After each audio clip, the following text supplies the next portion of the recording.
Because I was like, I'm not, like, I'm again. refined, babe. Like, I'm not gonna pull up looking like I'm in a costume. But you're literally going from, you're doing PR, DJ, influencing, you're doing business. You've also got podcasts that you're doing. What's that like? And then you get here and you're like, okay, this is what I wanted. This is success, right? I wake up with a smile on my face. I feel insane.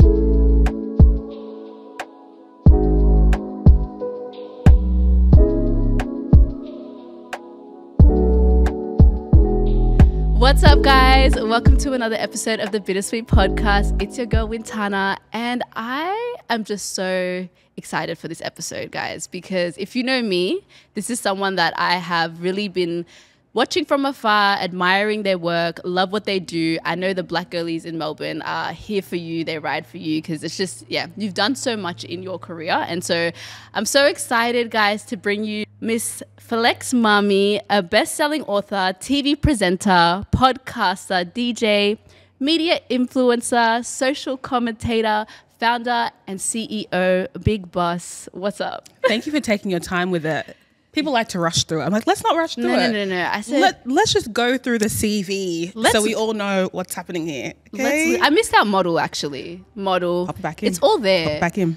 Sis. Did you put designer? I didn't. Designer. That's okay. Interior That's okay. designer. And Jewelry designer. Jewelry designer. Game designer. That was boss and CEO and founder. Sorry. Okay. But it all, let's name it. Let's list it. You need your Say flowers. her name. How are you? I'm really good. I'm so excited that you're here. Me too. I have to tell this story. I'm a fan, and there's no shame in the game. I'm going to say it. It was 2018. Rahel and we used to do the podcast together. We're in the UK. I moved to London for a year to study. Cool. And it was fun. It was really what? fun. I studied arts and business, so anthropology and business marketing. Sick. Good time. Literally. And I remember that's how we got into podcasting, because I was like, okay, love the culture that's happening here. There's so much that just kind of inspired me to get into the creative space. And at the time I was listening to a podcast that Bobo was doing with another girl. And then, I was kind of tapping in, tapping out. And then she dropped another one. I'm like, who is Flex? Who's this Australian girl that I haven't come across? And you were from Sydney. So I just tapped in from there. And I'm like, your whole career has just been such a inspiration to watch. And I know the girls love you. But yeah, I just wanted to let you know that you really are that girl. Thank you. You're doing the thing. How's Melbourne been? I love it. I really think people undersell Melbourne. I understand being from Sydney, there's this perceived, I don't know if it's a rivalry, I'm not quite sure. Yeah, I see that. I hear about it through the grapevine when people either visit Sydney from Melbourne or move vice versa, whatever. But when I got here, I was like, oh, whoa, people really aren't selling it. It's not Sydney, not even remotely. You cannot compare them. They're not even related. And if you think about it, if we were in Europe, Sydney and Melbourne would be different countries. And I think view them that way. That's how I see it. Like the people are different. The conversation is different. The dialect is different. The accent is different. Really? The buildings are different. The food is different. The restaurants are different. The parties are different. It's all different. There's nothing about Melbourne that I'm like, feels like Sydney. I need to we need to kind of dissect a little bit, because firstly, your vibe, your aura gives Melbourne. So I was very surprised when I found out that you were from Sydney. Well, this is the other thing that's very confusing. So in Sydney, if you are someone who's considered visually alternative, whatever that might look like for you in any demographic, people will say, you look like you're from Melbourne. Clocked. But when I got to Melbourne, I was like, oh, I'm seeing the confusion here. I'm seeing the confusion. What Sydney people are perceiving is that the default for culture in Melbourne is higher than the Sydney norm. Okay. So far in my dealings in Melbourne, culture is the baseline for which one builds their personality upon. Yeah.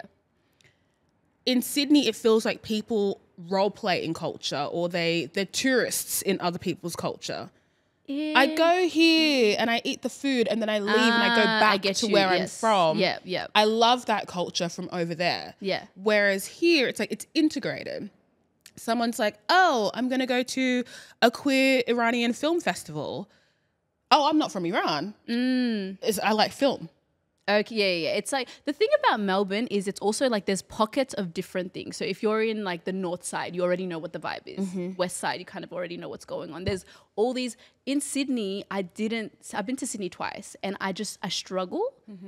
I want to love Sydney. Let me not play into this rivalry thing because I do. They're just different. Because I already had a slander moment on another episode about Sydney, and I don't understand it. And I understand it less, and I was born there. I think the difference is when someone says, oh, you're going to go to the inner north in Melbourne. That's like 15 suburbs, 20, 30, and each suburb has plenty of things to do in that suburb. 100%. When someone says something is a vibe in Sydney, it's not the suburb. It's one or two places in the suburb. Yeah. Or in the suburb? You know what I mean? So I thought it was just one or two places in Sydney. Even if people are saying, even that, even if people are saying like, oh, if I said go to Fitzroy right now, even if that's not your vibe, there's plenty of things happening. People are eating, they're having a good time. There's a vibe. If I said go to the Sydney equivalent, what I'm really saying is there's one thing that you should do when you're there. And even if it's the one thing, like someone might say to me, oh, you have to go to this restaurant in Sydney. I'll go to the restaurant. How was it? It's fine. Then they'll say, oh, but you should have ordered this. I already went to the restaurant. Why do I have to be really specific about what I'm getting to eat to make sure that it's now a good time? Yeah. I think there's a culture in Melbourne though overall. Like when you go, like everyone kind of understands that. So when we're going somewhere, even if I'm not really vibing with Collingwood, I know I'm going to find something that's my vibe there. Do you know what I mean? Sydney's just a commercial hub, and you know, it's a very expensive place to live in. It's very culturally segregated, and you don't realize it when you're there because you get the same kind of we're in a melting pot rhetoric that makes you think like, oh, okay, then how can we be any closer? This just makes sense. But there is a real priority, or maybe it's not a priority, but just commerce is centered in the Sydney experience. Yes, I would. Commerce and tourism. And it does feel a lot more like a faster pace compared to Melbourne. I do want to ask you though, because actually I don't know where you live, which areas, but if you said in the north, do you feel like there is like a cosplaying in some areas of people? Like, how can I say it without even, let me say it. Let me just say it, babe. Please. Sometimes what pisses me off about Melbourne is people will go to certain suburbs. Obviously, areas have been gentrified. They're pushing people out. There's a lot of Caucasian people that will go into places and kind of cosplay this like, oh yeah, I'm just like this like low income. Oh yeah. Really, you're sitting on bank and you're living this. It's like, I don't know. It really bothers me. Areas like Brunswick, areas like Fitzroy, Collingwood, even Collingwood. It's like you're moving broke when you're not. Yeah, it's a disassociation, I reckon, because it happens in Sydney as well. People will move from historically affluent suburbs, go to other suburbs, gentrify them, but then distance themselves from that reality and be like, well, I was never, my parents are from there. Yeah. I'm not from there. Yeah. I belong here. Yeah. With the rest we're all here, but like, no, we're really not. It's fascinating. Yeah. Anyways, but I love to see that you're loving Melbourne. It's great. It suits you. No complaints. Thank you. I really like it here. Yeah. So there's so much I want to get into. Let's get into it. There's a lot. I want to start off because obviously media mogul, you're doing so much in your career. You've already kind of like, you've done it all. How did you get started? I know that's like a big question, but walk us. I know you started in PR, got into DJing, but what was all of that like? That's a really good question. The more time goes by from it, it's almost as though I'm telling a story like I didn't live it. Like it was so long because ago? At the time, it was. Like that's like 10 years ago now, 11 years.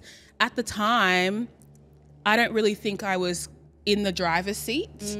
I think I was just like magnetized to certain experiences, and I don't think I had conceptualized that I wasn't allowed to, or these spaces weren't for me. I was like, oh, like where are we going next? I'm just here. Yeah. It's so funny that we're reflecting on this now because yesterday I was trying to find a particular baby photo of myself, and my mum was like, check your blue book. You know, the one you get when you why are you blinking at me like that?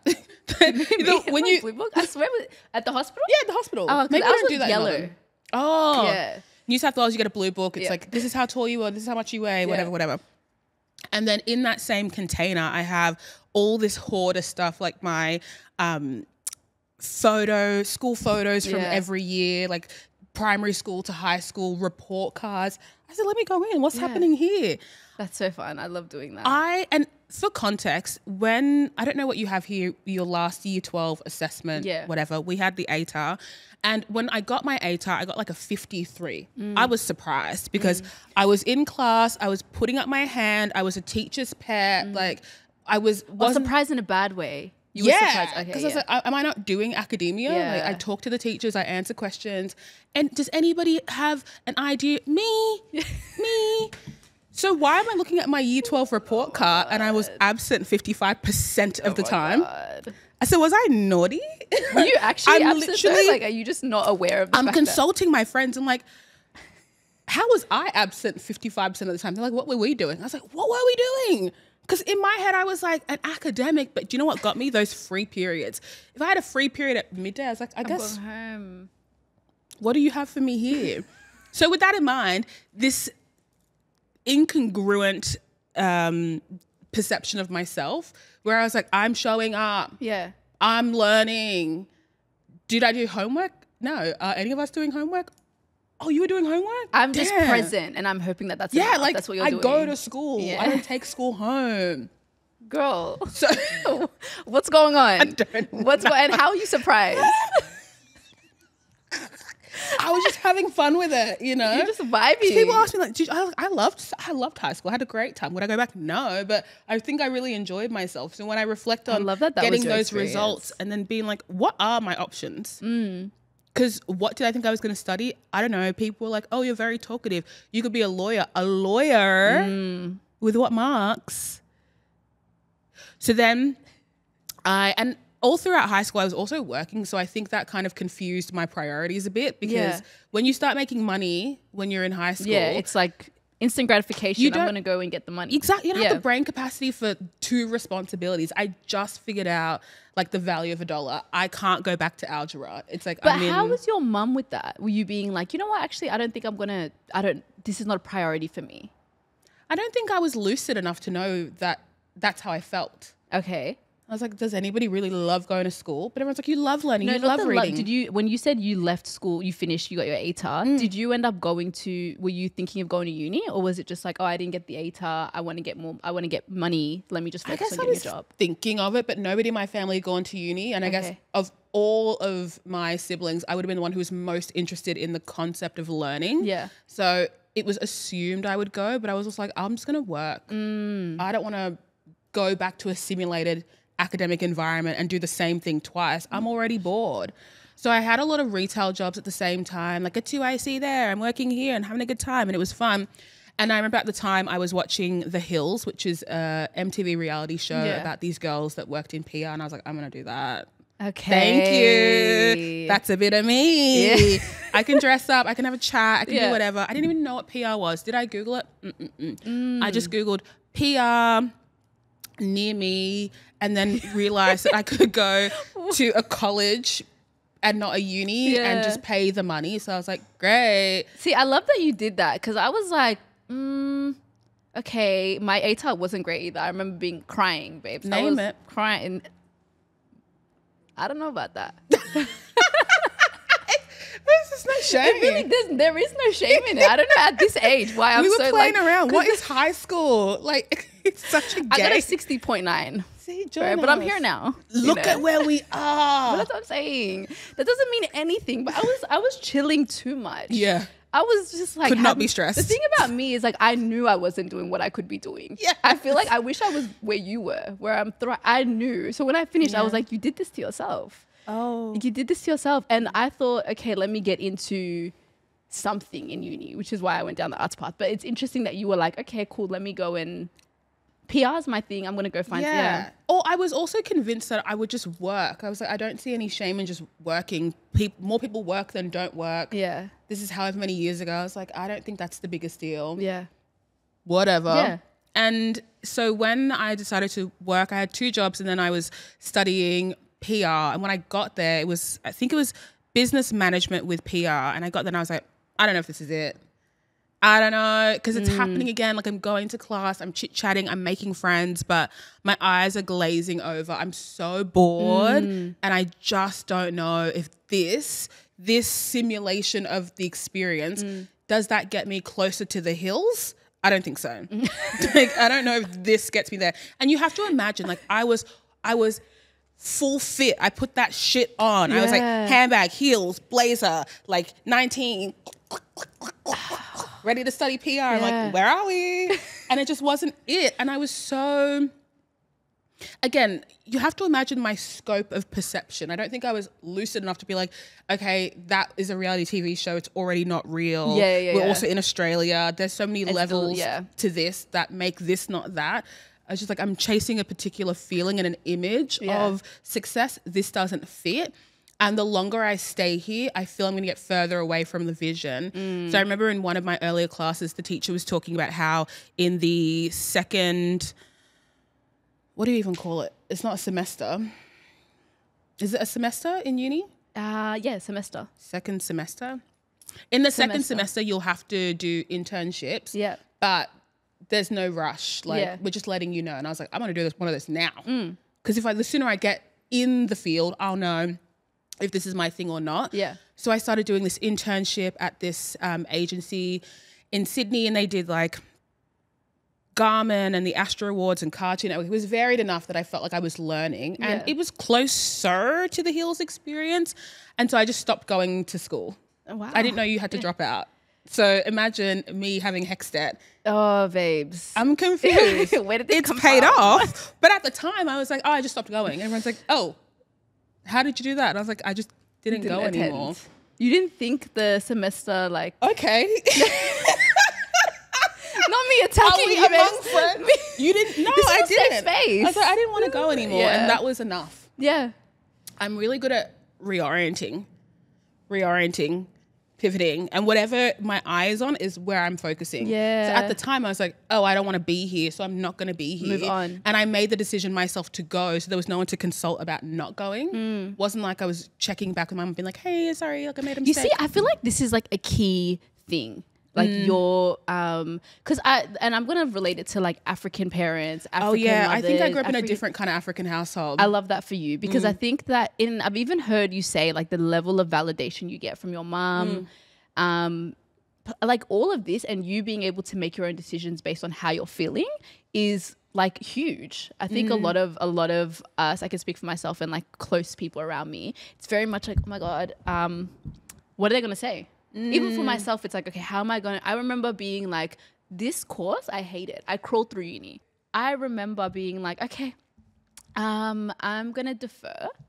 This in my room being like, all right, I need to stop. And I went up to my dad. I'm like, okay, Dad, I'm going to defer this semester. Just like take a break. This man, I never seen someone jump out of their seat.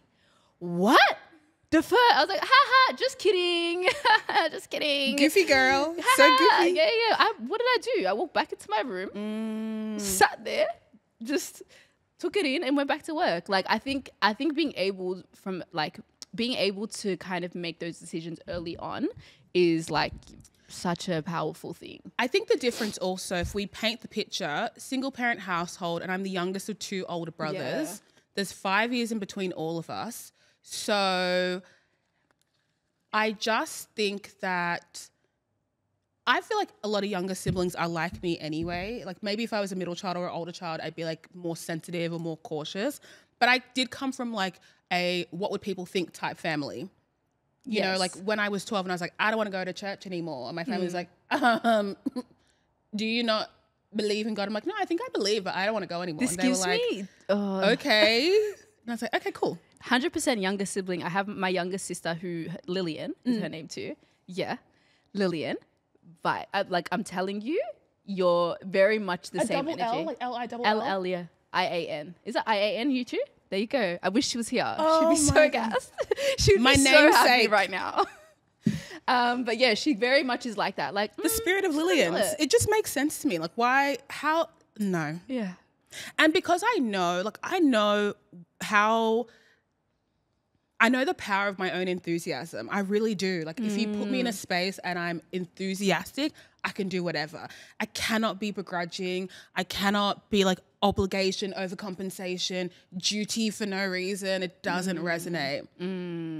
But again, like I'm saying that with a certain confidence of having that proof of concept now. Yeah. But at the time I was also like, how will you make me though? Like, how are you going to make me go to a thing I don't want to go to? Yeah. But point being, when I was in that space with this like unpaid internship, I was like, close enough. I'm going to stop going to school. Yeah.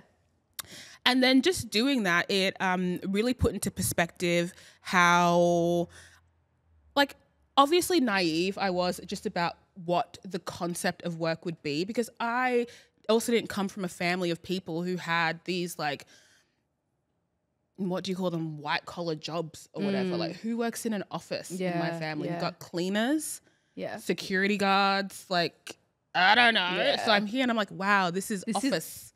You made We're it. doing office you're like, today. You're on your way, yeah. And they're like, oh, do you know how to use Photoshop? And I'm like, no. And they're like, okay, we'll figure it out. And I'm like, okay. So how did you get into DJing?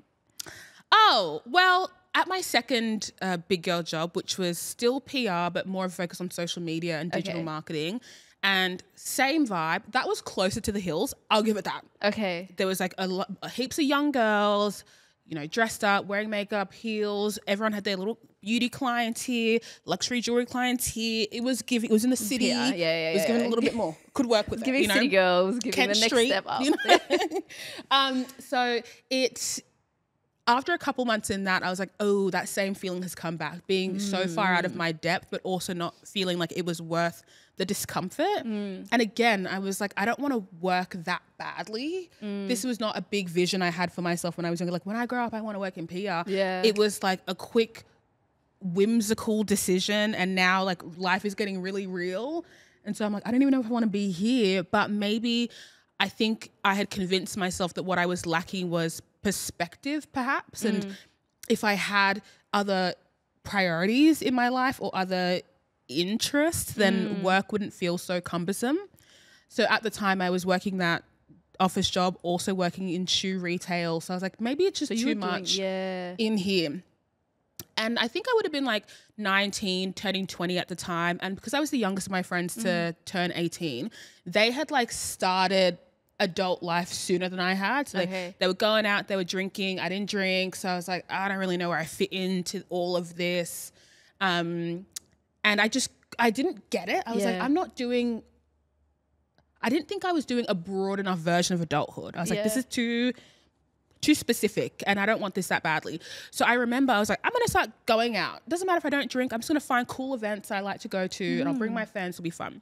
And at the time I was like, I'm an internet person now, but I was an internet kid in the year of 2012, which is like cyberpunk and we're doing this and we like Microsoft Windows aesthetics and all of that stuff, you know, like we're at the club looking you were into the whole thing, you know, like it was like my subculture. I was in it, and it was super fun because I was like, oh, this is so cool. It would have been like, every Friday. It was called Side Chains, and one Friday of every month we would go to this club in King's Cross, and we're all these like weird internet looking people going to this very commercial space, playing all our internet music, being like, when you say weird looking internet people, you guys you had an aesthetic as well about you? It was an aesthetic. Okay. Yeah. I was an internet girl pretty late. Like I'm on it, but I felt like when I think about it, I'm like, people were definitely, there was a time where I think I probably jumped on like properly, was like I had the Facebook era, but then you're like, I had the MySpace you're era. in Tumblr and you're doing this, and like you're making friends with people on the internet. I'm like, this is my friend from Seattle. Like I was on one of those. I missed that. I'm in the forums. Yeah, you know? I love that for you. We're reading fanfic. We're in it, you know. So it was cool because all these internet aesthetics. So like I'm wearing like these huge like goth boots and like this silver skirt and this big holographic what was jacket. The hair doing? You know what? I'll find photos. Yeah, because that would be like I love seeing what people used to do, especially in that 2012 era. Giving. Yeah, I love that. Mine, I don't know. I experimented way. The thing is, I love that I tried different things. It's important. But at the same time, I went through a lot of different moments. Like I remember when I did because I also went to a predominantly white school, especially in high school. Same. And it was And I went to like, an all-girls babes, I was school. like a museum to these people. Braided my hair. I used to do the different colors. Obviously the pink and the blue and the, what am I saying? The blonde, bleach blonde and the black. Obviously. But the one that makes me cringe to my soul was the braids with the actual straightened fringe. You're an innovator. Don't do that to yourself. You're an innovator. What was going on? I just will not have us shame our past selves because at the time you just had to be there. It was hard to express yourself back then. These days you can go just go to Pinterest, pick an aesthetic, and somebody has told you where to shop from, what music to listen to, what shows to watch, what to say, what to write. You really had to cultivate your vibe from I was doing my own back in the days. The fringe, especially from here. From here? Of course. Or the side fringe all the way with my little Don't Deborah play with K it. singlet. You know Deborah K? You guys know about Deborah K? Me pulling up these archives, I'm getting there. I had a time. But yeah, I look back now, I'm like, what's going on? You had no one to guide you. No, but I think it's very important to take those risks with cultivating your own identity because especially being in a black body, a black woman's body in Australia. A black woman. The moment I turned 18, I definitely had to learn about racism from the outside in properly because the inside out, the way my mom would used to tell me, you're going to go into the house, people are going to judge you because you're black, they're not going to like you. And I was like, what do you mean? I got a great personality. And she was like, no. My brothers were like, no, it's not the same. And I was like, you guys just didn't get it. Then I'm 18 in the club. Someone's like, you look like Whoopi Goldberg. I'm like, whoa. Oh, someone's like, when did you get here? To the club? To Australia. The way that people, and I was what are we talking about? How do you handle that? Because when I was younger, the anger, the rage in me, and it would just come out like the pettiness. I'd be so petty in my responses because I don't have time to educate you. Yeah. I don't have time to make you feel comfortable because I did that all throughout high school. I don't have time now, you know? I had a different temperament to you, delusional and happy. I love that for talk you. to a lot of strangers type vibe, you know? So I was not fully conscious. Do you see? She's 19. She's so chic. She's so cute. That is what? She's chic. She had her. Do you see? There's a whole vision here. Because Babe, I was I'm not, I'm refined, babe. I'm not gonna pull up looking like I'm in a costume. No, but you did your thing. Constantly. You did your, I Constantly. feel like what? She's having fun with it. Wait. She's having fun with it. This is your internet girl era? Literally. This is so cute. And once you see, you'll be like, oh, I get it. We saw these people it was over there for some people. And I was like, did we have them? In it. Did yes, you see the I internet? flew to Melbourne to attend internet club events. Really? Fully. What year? 2017, 18, 16. Was I in what kind of parties? What kind of music? Do you know what? I think because I knew it was internet, but maybe from the outside in, it would have looked like a bit gothy. I think it would have looked a bit like cyber. I think it would have looked a bit like people with coloured hair. Because remember, coloured hair wasn't a thing that everyone had. It was it wasn't. It was those a specific types of people got coloured hair. That kind of vibe. A lot of furry boots. Yeah. You know, people who go to EDM. Yes. Once you said EDM, I'm like, because I was in my bubble. I was in my little R&B hip hop bubble. Yes. We had you know what I mean? Yes. It was very, very different. But here was really good because, again, this is a very niche thing to find all of your people and be like, wow. Yeah. And you like that meme and you like that music. So I would go to all of these parties and made a really great community there. And then I made friends with the promoter and I was so confused about how just that works. How do you throw a party? How do you get people to go? Why do they come? Who pays to be here? And the tipping point for me becoming a DJ was because I was talking to the promoter and I was like, why do you, I didn't tell you. My solution of I'll just have more fun was getting a job at the club. I became a door girl and I was like, this is the best because this is the hills. I just look good and I say, hey, come in. I love what's the your reference name? to the hills. It's always the hills. Because it was that. I was the vision was so clear for me that I was it wasn't the people. I didn't remember their names, but I was like, oh, young girls having fun, doing what they want, making their own money. It was. I was living this life. I haven't seen that in my own network. So I was like, I'll just get a job at the club. And it was the easiest job ever because I just sat at the front and be like, come in. It'll be $5. Yeah, you can pay card. Oh, you're actually a door girl, like collecting the money. And then that's how I started going to that club a lot. Then I met those people. So then I said to them, I'm really confused that you book a lot of DJs to play the club between 9 and midnight because nobody goes to the club before then. Like you pull up to the club at midnight. So why are you booking DJs? Because not only is it like a little bit embarrassing for them to get really hyped to play their first gig at an event like this. Because there wasn't a lot of places like this to play. So like they're leaving their bedrooms being like, I'm playing my first gig and people don't show up. I feel some kind of way for them. So I was like, why don't you not book them?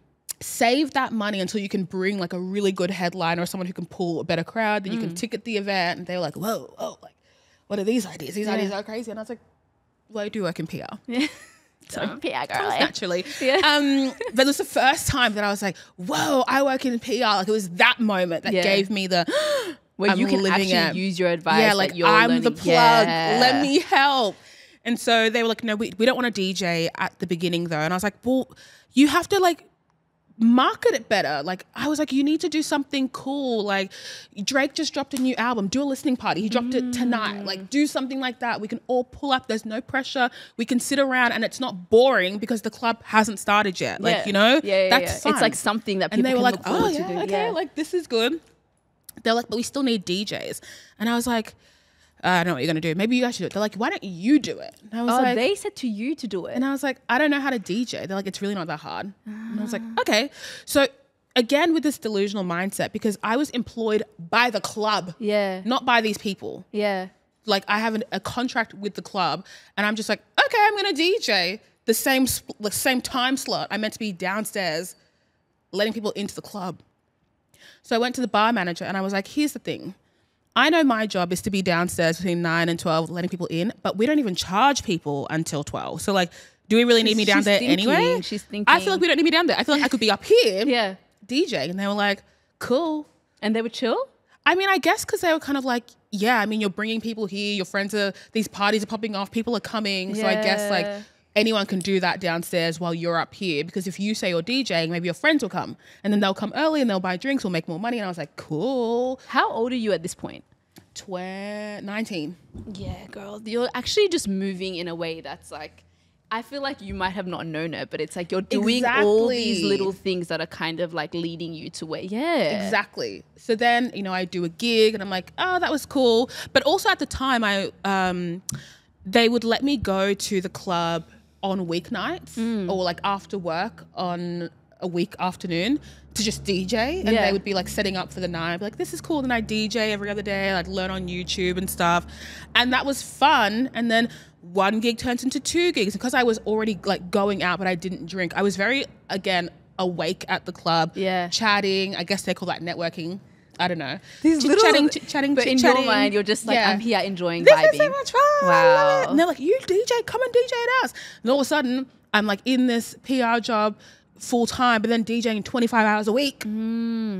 That's how we got here.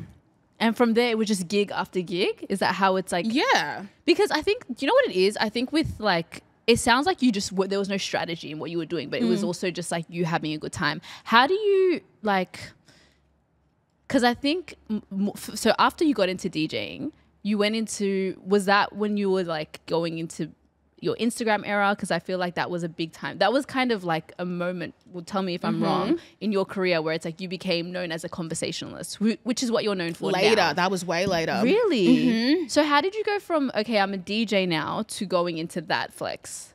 Well, so when I was a DJ, I was still working in PR and I was the type of person who used the internet, but I wasn't a big poster. I was a big lurker. Like I was in a lot of communities. Yeah. And maybe I'd like post, you know, when you go to a party, like a friend's party, you have a digital camera, you take photos, you put it in an album. Yeah. I would do that.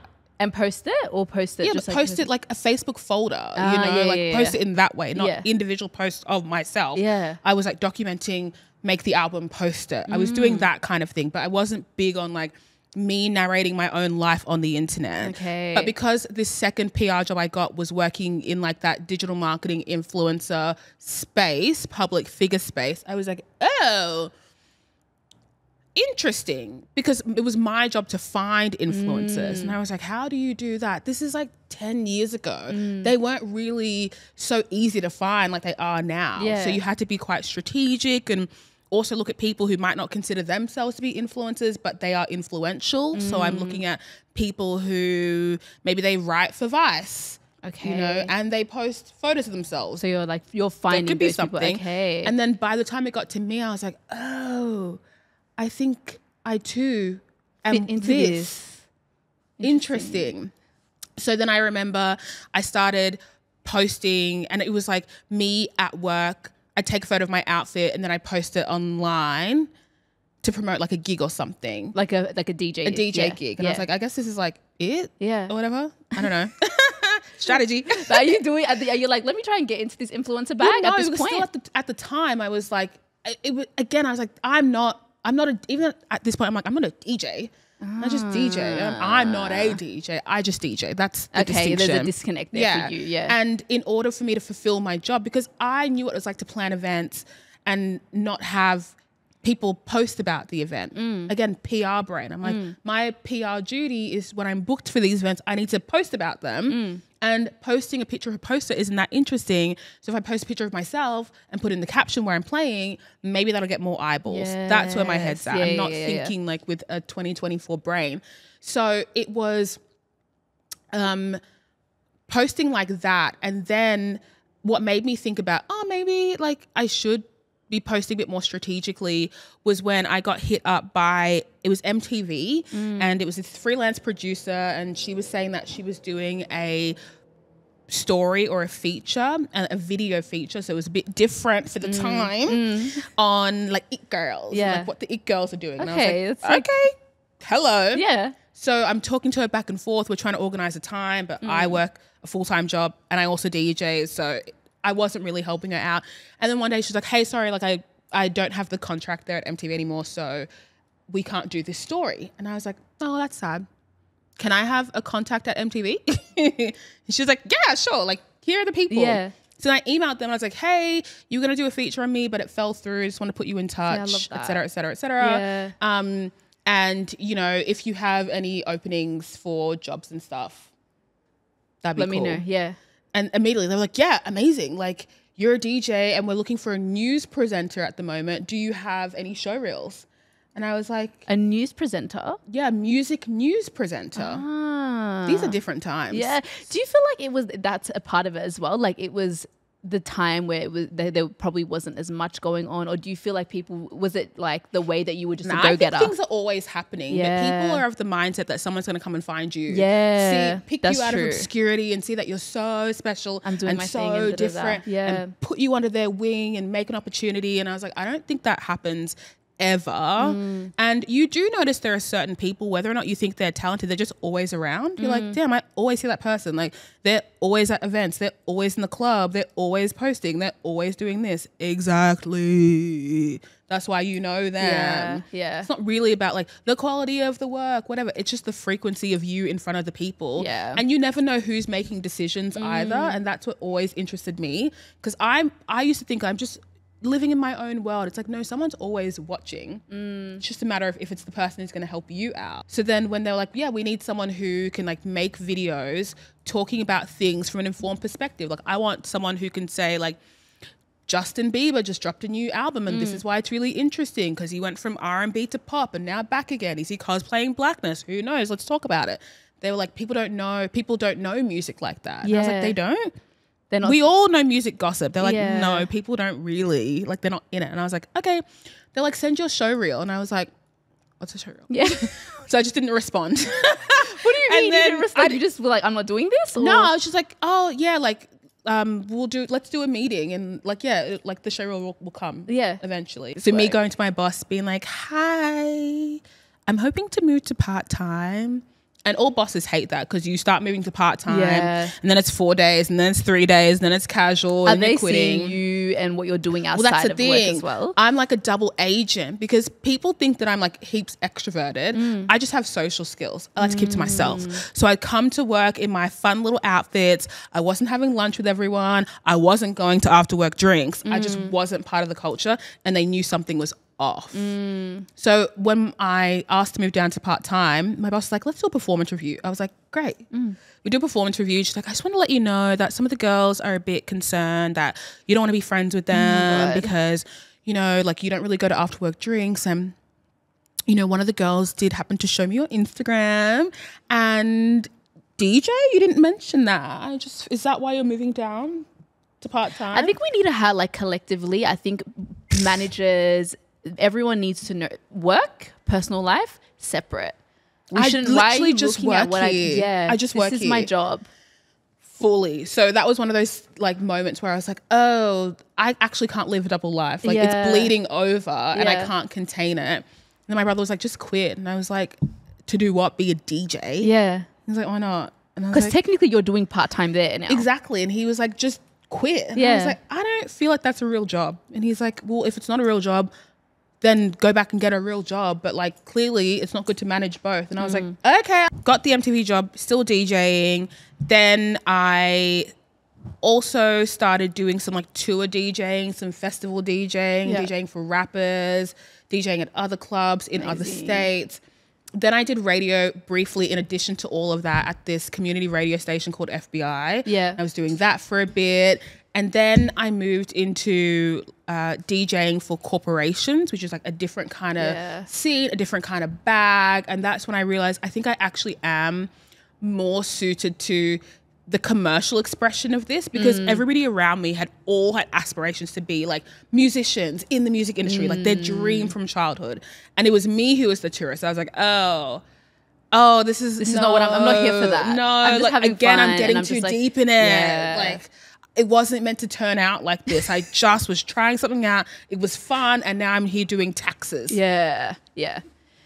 So then I started doing DJing for corporations, mostly beauty brands. So like Sephora, Mecca, whatever, their Christmas party, their influencer events. And I was into doing really, I guess you call it euphoria makeup. That's the best way I can describe it.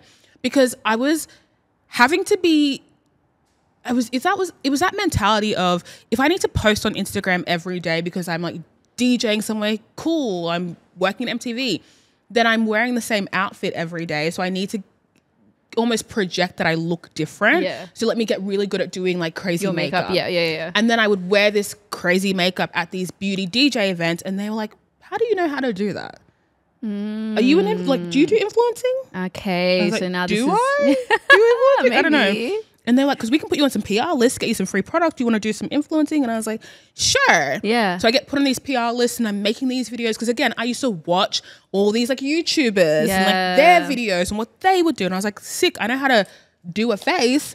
Period. And then again, now it's like, oh, can we pay you to put this makeup on? Yeah. So then I started doing influencer stuff. And then that was the big bag. And then it was all of that stuff combined, but these different industries. And then now I'm, kind of a bit everywhere. But at this point, I kind of understood, I want to show people that I'm doing all this cool stuff. So how do I show them that I'm doing stuff?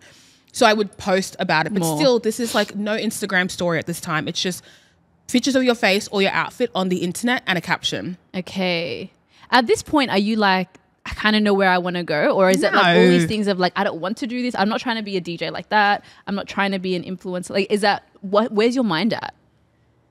I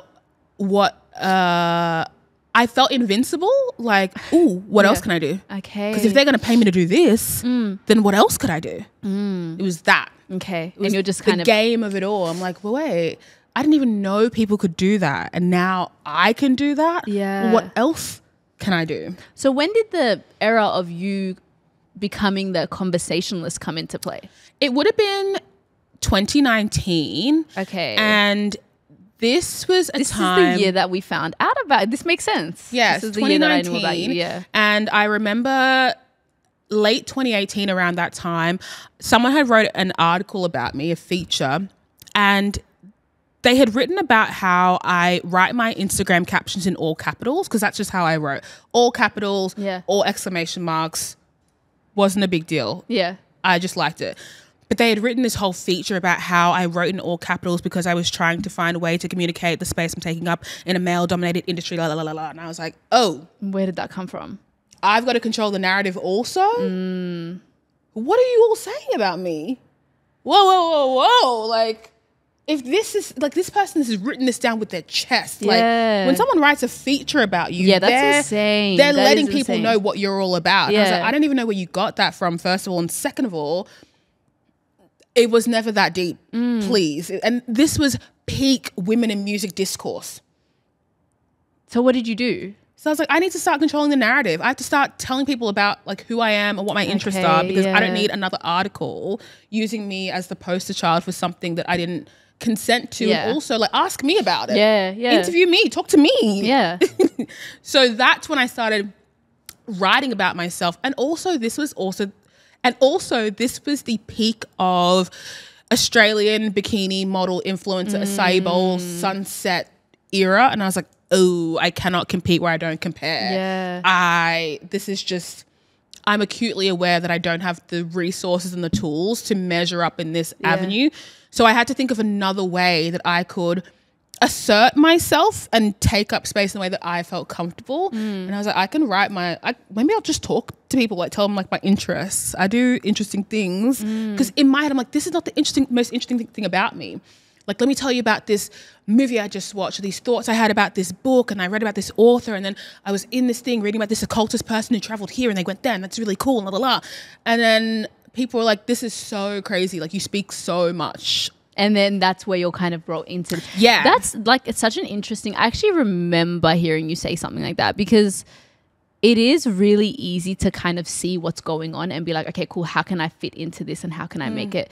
But you kind of went the other way and you're like, I'm like, if you're going to zig, I'm going to zag. Like, it was just like psychologically catching up to myself in so many ways and relearning who I was from the outside in, because it's what I told you before. It's like you turn 18, you go to the clubs, you're learning racism firsthand from strangers, not the microaggressions from your teachers at high school, but real strangers telling you who you are. Then I'm going into these industries and I'm like, oh, I'm an expert at this PR job. Like, I'm a manager. Why am I managing people? You think I'm smart? I'm smart. So you're realizing that almost like people don't know what's going on. Well, also either I don't know what's going on or they don't know what's going on. But one of us is confused, but both of us have something to gain from it. Yeah. And let's leverage this before the ball drops and we wake up from this fairy tale and we realize one of us made a mistake. Yeah. Like, I'm just trying to make sure I get a few things moving before someone realizes I'm not meant to be here. So then it was just lean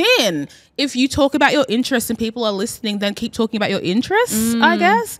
So it was that era. I was like, I'll just talk about my interests and talk about my interests and talk about my interests and talk about my interests. Did you ever feel like as a black woman in Australia, especially because you're so successful, was there ever a moment where it was just like, okay, I'm seeing barriers. I'm actually seeing, like, for example, the article itself. Obviously that is like knocking you down a peg because, again, I don't know if they would come at a white woman like that. I just feel Probably like not. they wouldn't.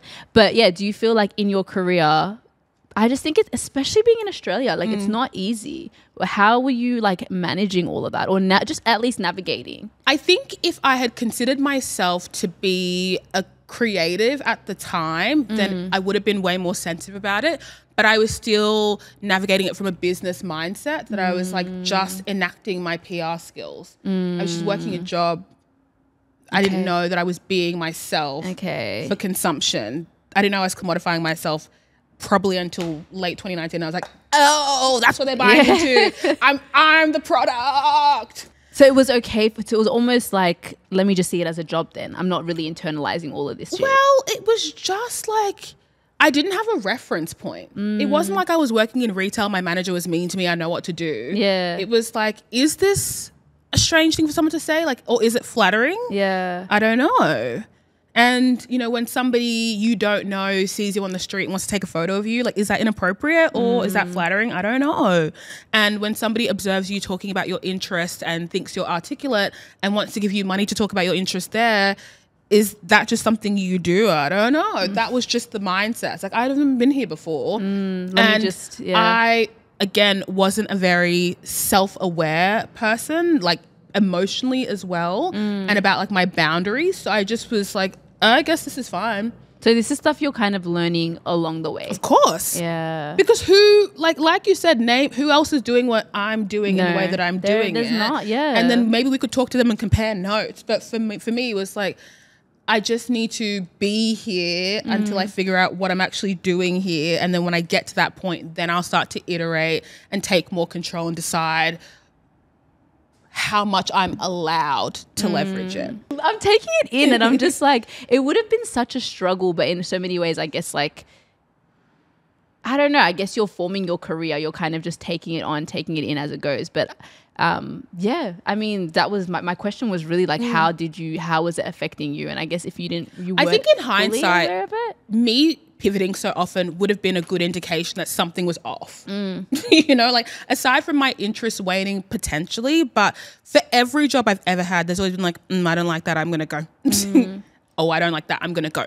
But I think that it just happened to coincide with a creative urge as well. So do you feel like your personal page was kind of you just like your own thing now? This is you taking ownership because all these other places are almost like you're playing into this role.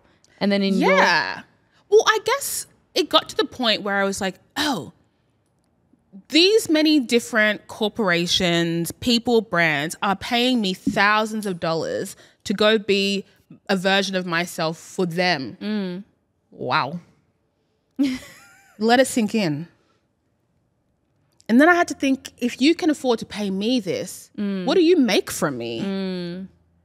And also, not what do you make for me for this one thing, but the cultural cachet. Oh, now you're a diverse company? Do you capitalize off that though? I mean, it's my own identity. Yeah. So it's not about capitalizing, it's my birthright. Like if anyone gets to leverage me, it's me. Yeah. So it's not about capitalizing opportunities. Like if it's my labor and my effort, if anybody's making the most money, it should it's be gonna you. Be me. But before I was like, I'm an employee. I'm so grateful for the opportunity. Exploit me how you see fit. And I was like, wait. No. And like, yes, you could say that the permission I get to make that choice came from back-to-back years of exploitation. Okay. Learning, learning, and we move on, girl. But I guess at the same time, it does like to take on that opportunity makes sense as well. Because I remember that 2020 era. Do you remember when it was like we all remember? Do you remember that 2020 era? BLM, the nervous companies started hiring diversity, and it was always like we're giving. But how did we know it wasn't sincere? That's the thing that got me. Like at the time, when you are really aware of how long it takes change to happen, like when you now deep it. You know, chattel slavery is in the 60s and people are like, oh, slavery is dead and gone or whatever. You think they make that decision over in a day? Nah, I know, yeah. No. So in 2020, we were all like, wow, change just happened in our lifetime in 3 months. So you're saying you think that they were thinking about it already? I think, you know, anybody who benefited from that time, you weren't to know that it was a trend. You weren't to know that it was a fad. I think for the first time, it felt like, oh, everybody's being seen as people. And like, yes, we should also be considered for these opportunities. And yes, we are just as capable, if not more. Yes. Yes. I did see it as the companies kind of taking the opportunities for them to kind of look better. So it's okay, let me get this black girl and let me put her on this, or let me become more diverse as a company. Do I look at other people of color, black people taking on the opportunity sideways? Absolutely not. Do what you need to do, take on the opportunity. But I do feel like some of these businesses were not that genuine. I think for them it's kind of like, oh, let me look like I'm part, let me look like an ally. Absolutely. Yeah. And that's why everybody who benefited has to be smarter. If somebody is using your likeness for their benefit, then stop pandering and make sure you get yours. And I think that's where people get confused because they're like, I'm so grateful to be invited. I don't have any concerns about likeness, IP, licensing, none of that. Like, just whatever. Do you know what though? I feel like that also comes from a place of like not knowing or not having. But that's what I'm saying. It's not knowing. And like this language, commercial language, it was made to be confusing for a reason. Like we were not meant to have access to this information. We weren't meant to know. So I don't look back on like my career with any kind of disdain. I'm like, it was all fun and all exciting. I was like, it's sick. Where are you? I'm in China with TK. Babes, we're touring. We're going to 5 different. Where are you going after? Madrid. We're going to DJ the Stella McCartney show. And where are you going after? I'm going to go to Ghana. Okay. That's what it was. Yeah. And then when you come back, we're doing the Splendor we're doing Beyond the Valley. We're doing whatever.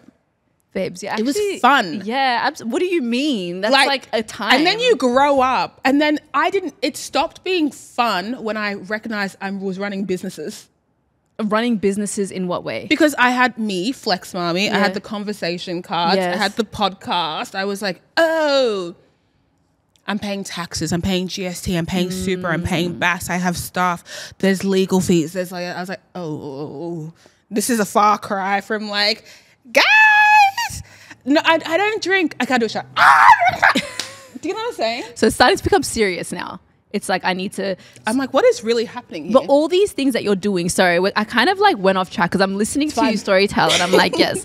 But you're literally going from DJ, you're doing PR, DJ, influencing. Now you've got your car, you've got Flex, which is now you're doing business as well. You've also got podcasts that you're doing. So you're running, all these things kind of happen seamlessly. They just started to happen one by one. So you're running all these businesses now. What's that like? Sobering. Very sobering. I don't know. There is something about being on the difference between being in front of the camera and behind the camera. It's night and day. Anyone who's worked in production knows that it's not the same as being talent. And anyone who's been talent knows it's not the same as production. But then you start doing both.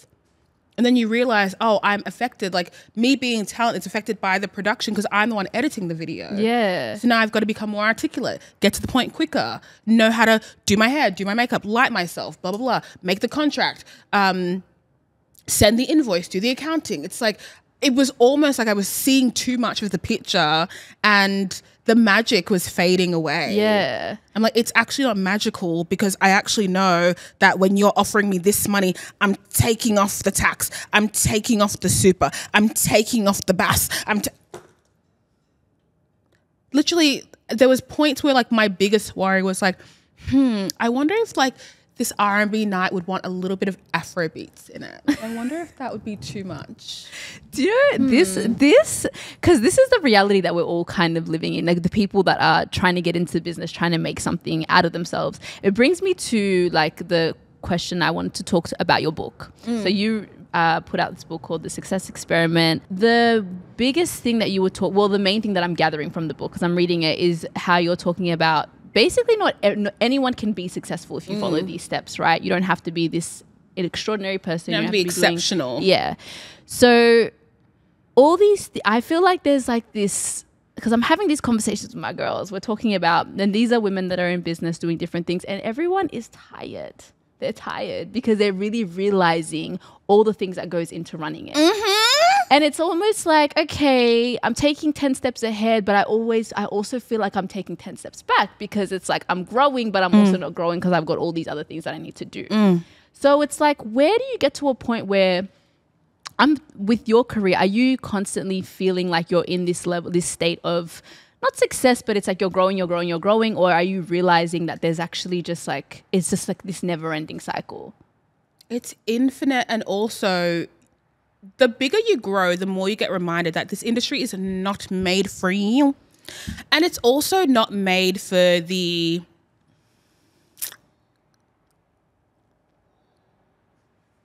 what's the word I'm looking for?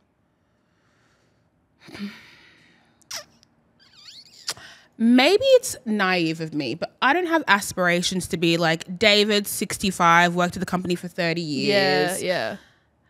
I don't even like work like that. I think I'm confusing a lot of people. I like a lifestyle. Okay. I like waking up, going to breath work, going to yoga, coming to do a podcast, having a meeting. All right, hard stop 3. Why? What are you doing? Why are you asking me that?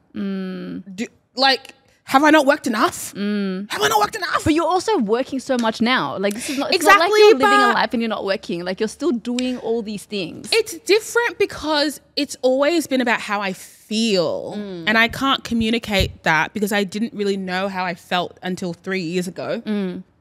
Mind body connection confused. So now that I recognize what I was chasing the whole time, I thought I was chasing the accolade. I was like, no, I want to be a DJ. Yeah. I'm sure of it. Yeah. No, I want to work in radio. I'm sure of it.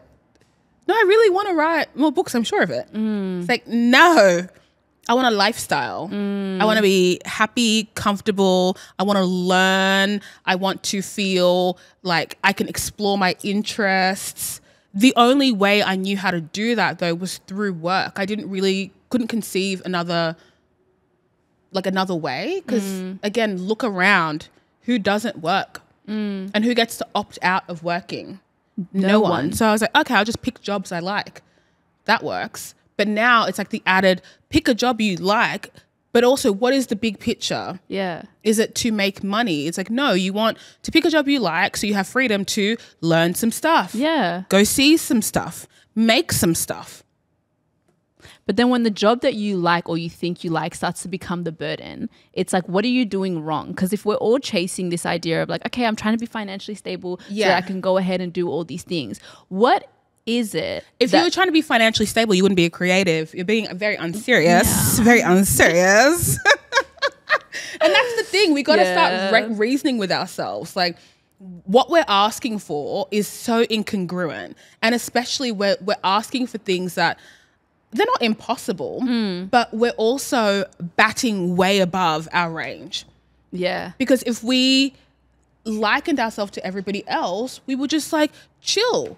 Go get a job doing customer service. Yeah. Why are you oh, I want to have the podcast and I want to, oh, so you want to be exceptional. So then there's no complaints. There's definitely an illusion when it comes to, I don't know if it's okay, obviously the industry that I'm in, or I see it with people, it's I thought that before I got to where I am now was going to be a lot more glamorous. Of course. So in my mind, I'm thinking, yes, when I get this and when I get that and when I get my studio, this is going to be where I want to be. Now you got a commercial lease, babe. 3 years? Yeah. Her. Oh, babe, we did get to year. I told them year to year. I said, let me do year to year. They said, let's do it. But I just remember everything being I don't know, it was just you have this idea that it's going to be something. And then you get here and you're like, okay, this is what I wanted. This is what I thought I wanted. This is success, right? So in my mind now, what I'm thinking is, yes, we can be successful. Yeah. And I'm understanding what you're saying about that. But I think it's also is it a mindset thing? Is it a strategy thing? What are we doing wrong? Why do we feel like we're here, but we're not here? What's going on? This is so exciting to me. So this feeling that you're thinking of this when you arrive and it's not quite right and you're a bit confused. Yeah. I wrote about it in my book, but that's called the hedonic treadmill. Yeah. This theory that no matter how high your highs are or how low your lows are, your body will always default back to its normal state. And that's due to this thing called homeostasis that your body does. It's your body's regulator. It's the reason why you don't need to think to blink or think to breathe. It just kind of does that on default. Your body in homeostasis recognizes patterns and puts them on a loop. This is why they tell you to be mindful of what you think and what you say and your habits that you build daily, because as soon as your body clocks that pattern, it says, bet. Yeah. No friction. I'll keep this going for you. I'm on your team. And so when you think about that concept in relation to success, like I wrote about in the success experiment, you'll reach that success milestone and then you feel normal again. So you pivot, you find another one, and then you feel normal again. And then you pivot and you find another one, and then you feel normal again. So what you need to figure out how to do is to make the baseline of your existence higher and stop, in my opinion, searching for the peaks. because you're always going to come back down. Yeah. So how can, again, that's why I'm all about lifestyle. How can you increase the lifestyle? So maybe your peaks aren't taking you to the stratosphere and back, but if your baseline is already quite fun, you're not trying to stray too far from it anyway. Yeah. I fully understand that. And it's a tricky thing because when you are stuck in those, like, we've been there. Like, my whole life, I've had minimum 3 jobs. I get it. I know what it's like to work hard. Check the CV. When I say I don't want to work hard, I'm not coming at it from this naive perspective of not knowing. Like, yes, when you hire 10 people, come talk to me about, let me know if you also want to work hard when you hire people. No, like, you're like, I'm trapped. Yeah. I'm trapped. So I start to think about it and I'm like, okay, we're thinking really micro about our problems. We're thinking about us as individuals and not part of a system, right? And like our role under patriarchy in capitalism, we are flying under the radar, having any kind of money, any kind of prestige, any kind of status, babe. Like, it's not for us. And the lengths we have to go to retain it, make it so we never stop overcompensating. We never stop working as hard as possible. We never stop having to keep on keeping on. The goalposts will always move. You said you wanted a podcast, you got the podcast. Sorry, it's not enough. It's not enough because status, the concept of it has changed. Yeah. Because now everyone can do a podcast now, so it's not special. Yeah. And nobody can see that what you're doing, having like, having an alluring personality, being charming, being enigmatic, they're like, that's very normal. It's not normal. But because it's perceived that way, now you got to upskill some more. Yeah. What's the next thing you're doing? And the more you know that you have to do something, the more you're realizing, okay, there's actually like, my biggest thing is sustainability. Yeah, you do it once. Yeah, let's say we do it. How are we going to make this a lifestyle? How are we going to make this a long-term thing that happens now in my life? And it's hard when you're a creative, freelance or a business owner because you're just like, it's just constantly moving. Things are constantly changing and you're just like, how does this work long term? I think that's the trickiest part. It's tricky because I do think being a creative, there's part of the process that I really respect myself for, and that is enjoying it when it was happening. So I think what makes this creative path trickier is when people are living psychologically elsewhere. Like living psychologically in the burden of the future. Like, how do I sustain it for 5 years? Well, we might not even have any of these platforms in 5 years. How do you reap the benefit now? Yeah. Because the systems that be are also trapping us into this, you got to stay, right? Because in 5 years time and in 10 years time and in 20 years time, it's like, okay, cool, I love that. But what about now? Yeah. Now, I'd love something. Fine, if you don't have money, then what else do we have? Yeah. Like, I'm open to something. I need to feel good today. Do you know what's interesting and like really smart about what you're doing as well is you've diversified. You're not just like, okay, I'm making money off podcasting. Like, you check the website, you check the CV. It's like you're doing all these other things.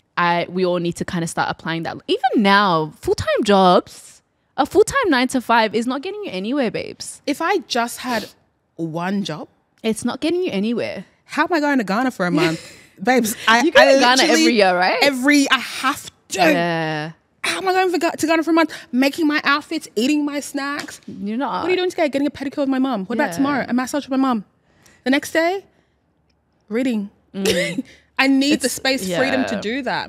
But again, and I try and be mindful of how I speak and narrate my experience because it's not relatable and I'm also not providing a blueprint. That's why I really struggled in the success experiment. When I was talking to my editor and I was like, I don't mean to make it seem like what I'm doing is elusive, but it makes the most sense for my brain. And so not only does it make sense for my brain, but it's actually worked. I don't know what your brain is doing.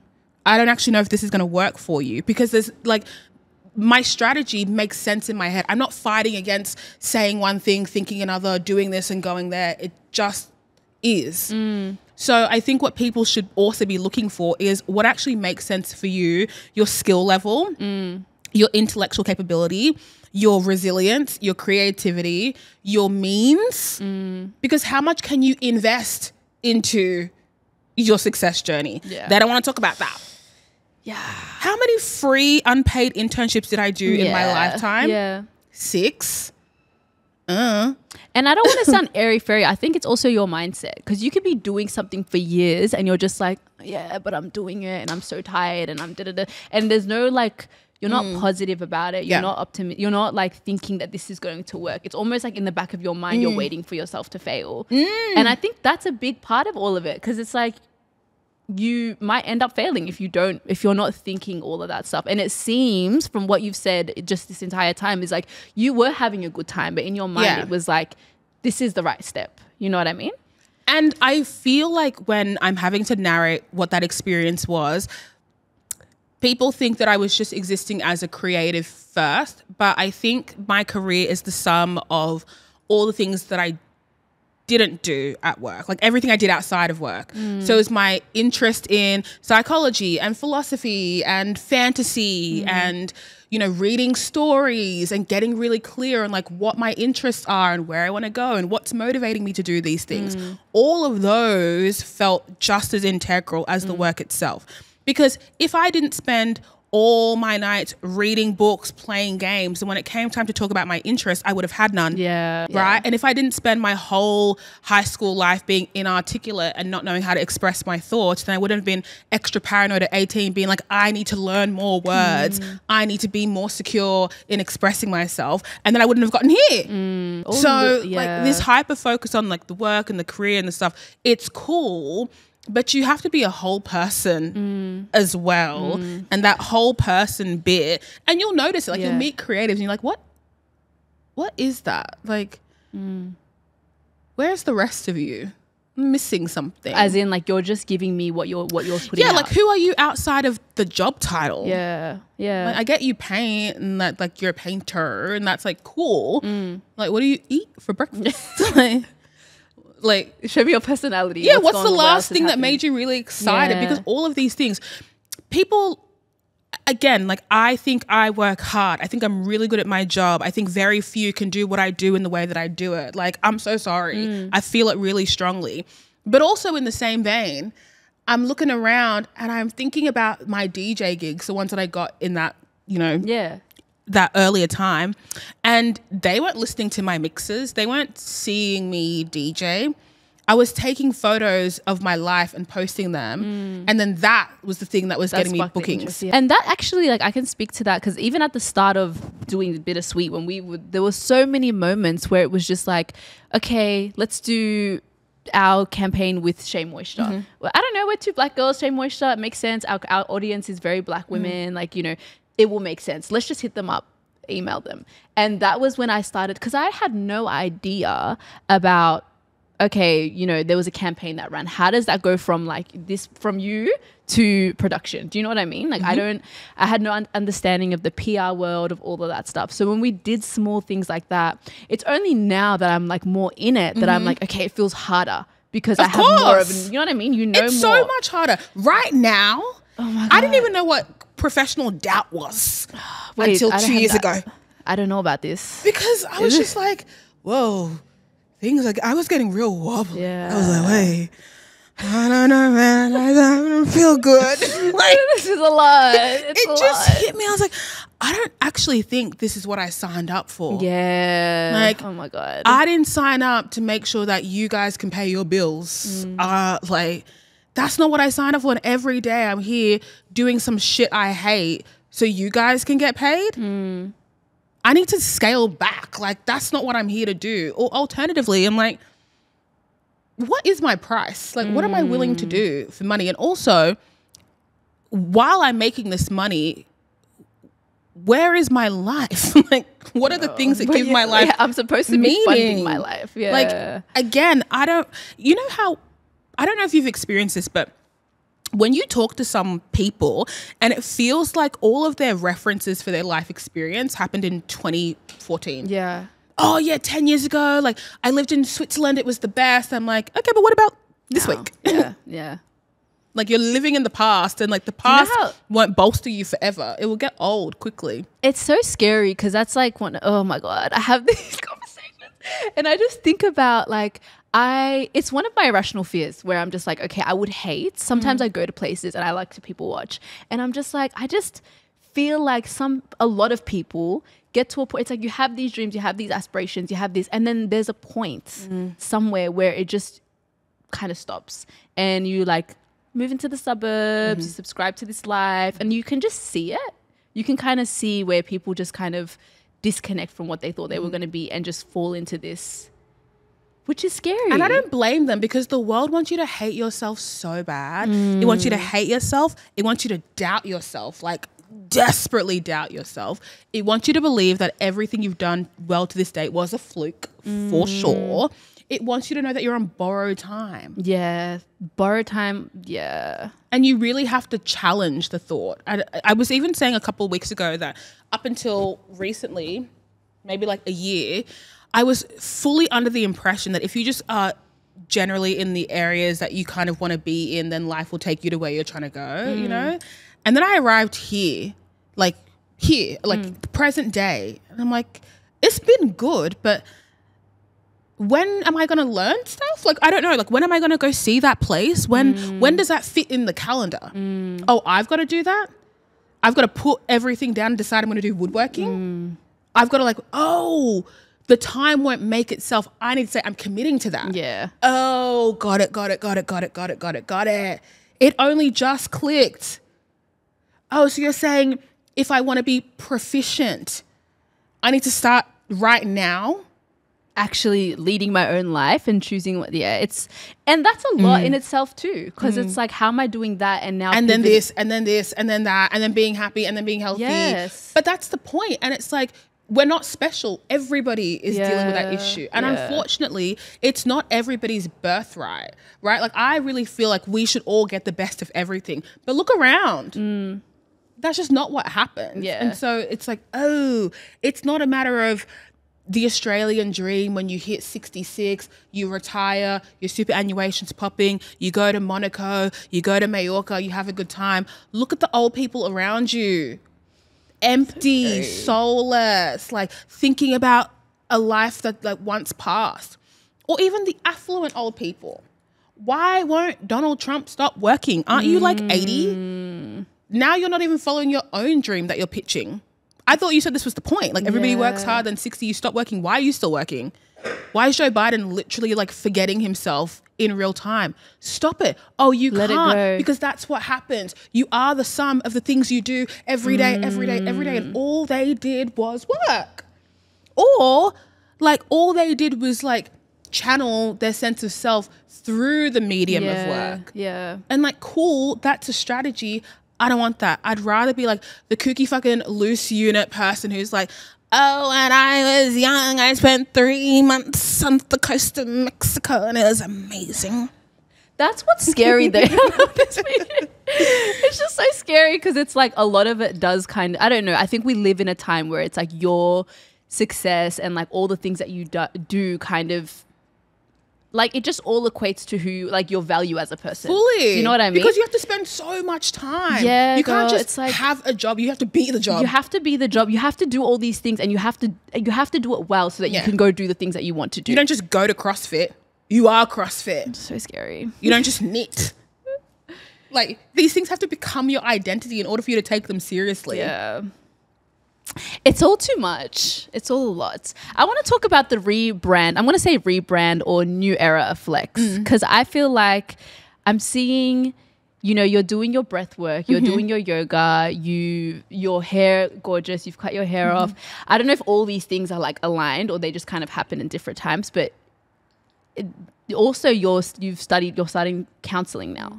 So yeah, like, what is this almost shift from, I guess, like being online, media personality, someone who's like, you're constantly having these conversations, but it's kind of moved. Yeah.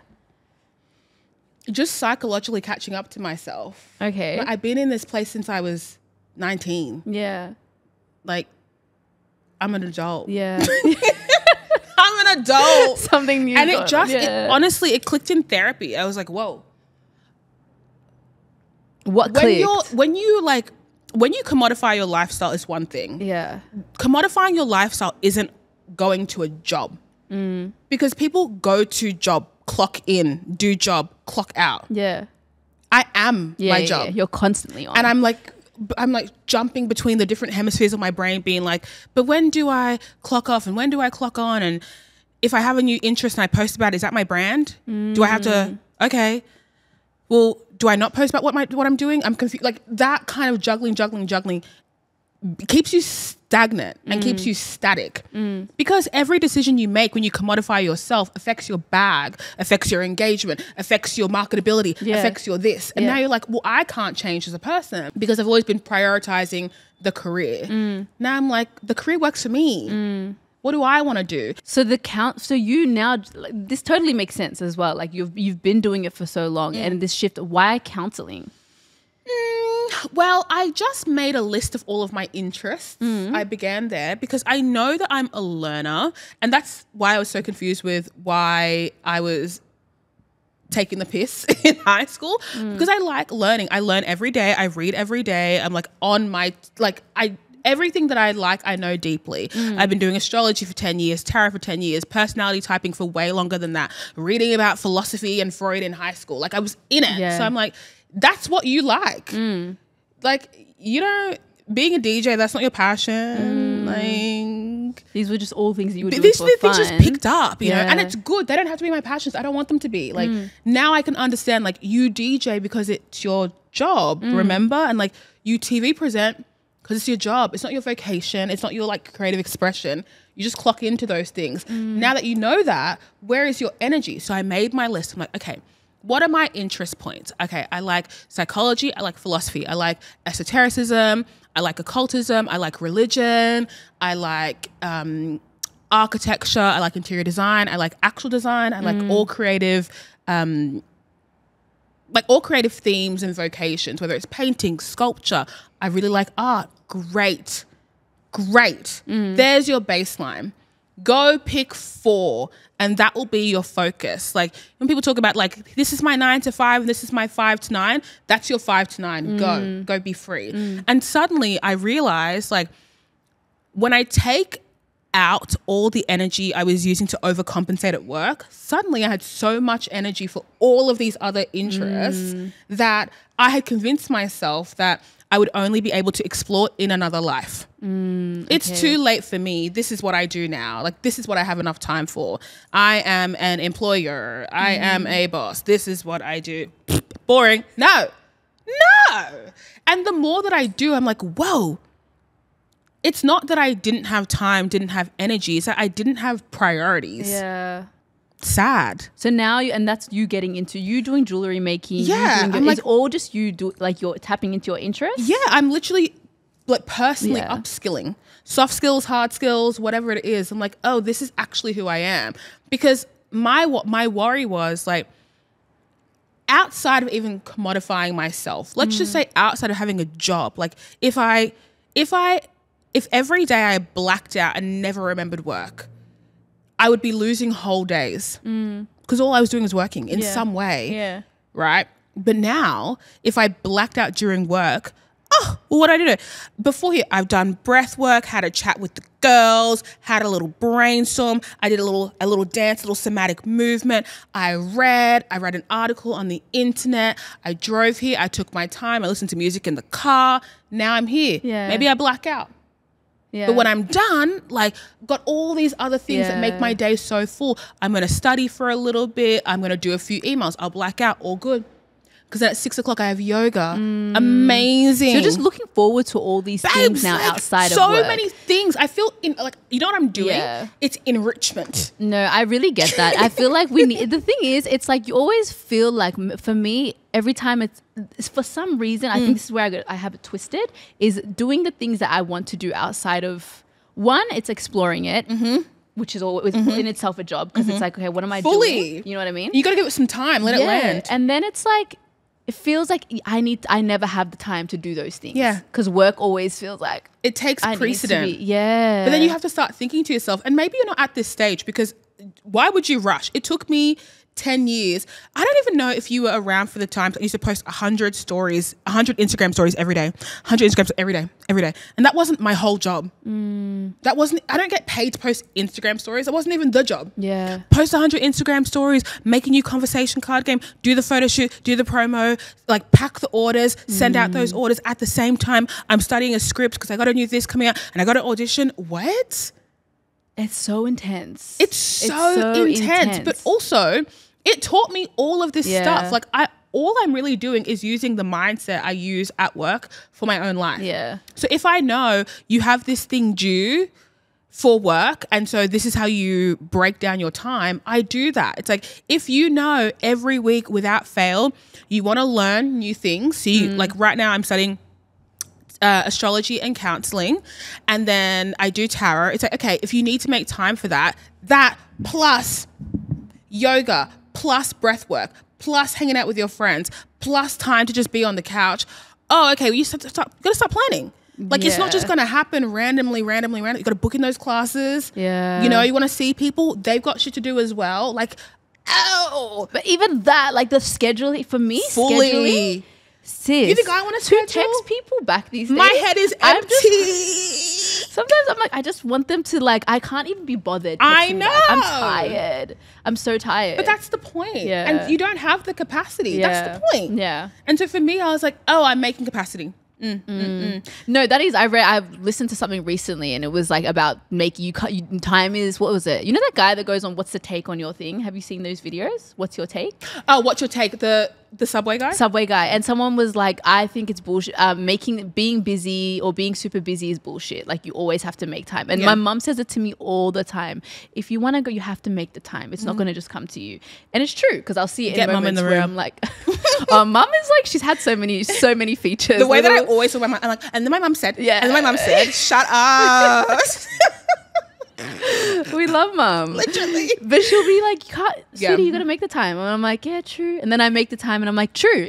I could have gone home and probably, because there's always moments where you're like, I didn't do anything in that moment. I could have done this instead. But also I'm tired. But also I think the really important thing about that is getting really, again, lucid about what you're actually doing constantly, because I don't think that you are lying when you say you're really busy and you don't have time. I believe that is the truth. Yeah. Because decompressing after a big day is what you need to be doing. Also, that time we spend like doom scrolling and bed rotting, when you understand what all this doom scrolling is doing to your brain, you can totally understand why you don't know how to stop. Like, the frustrating thing is when you are like, all this stimulation from your phone is keeping your brain in like a beta wave, which is the kind of brain wave that's lighting up when you are concentrating really hard, anxious, frenetic. Like that's really active energy, yet you're in a freeze state on your phone, like halfway towards comatose.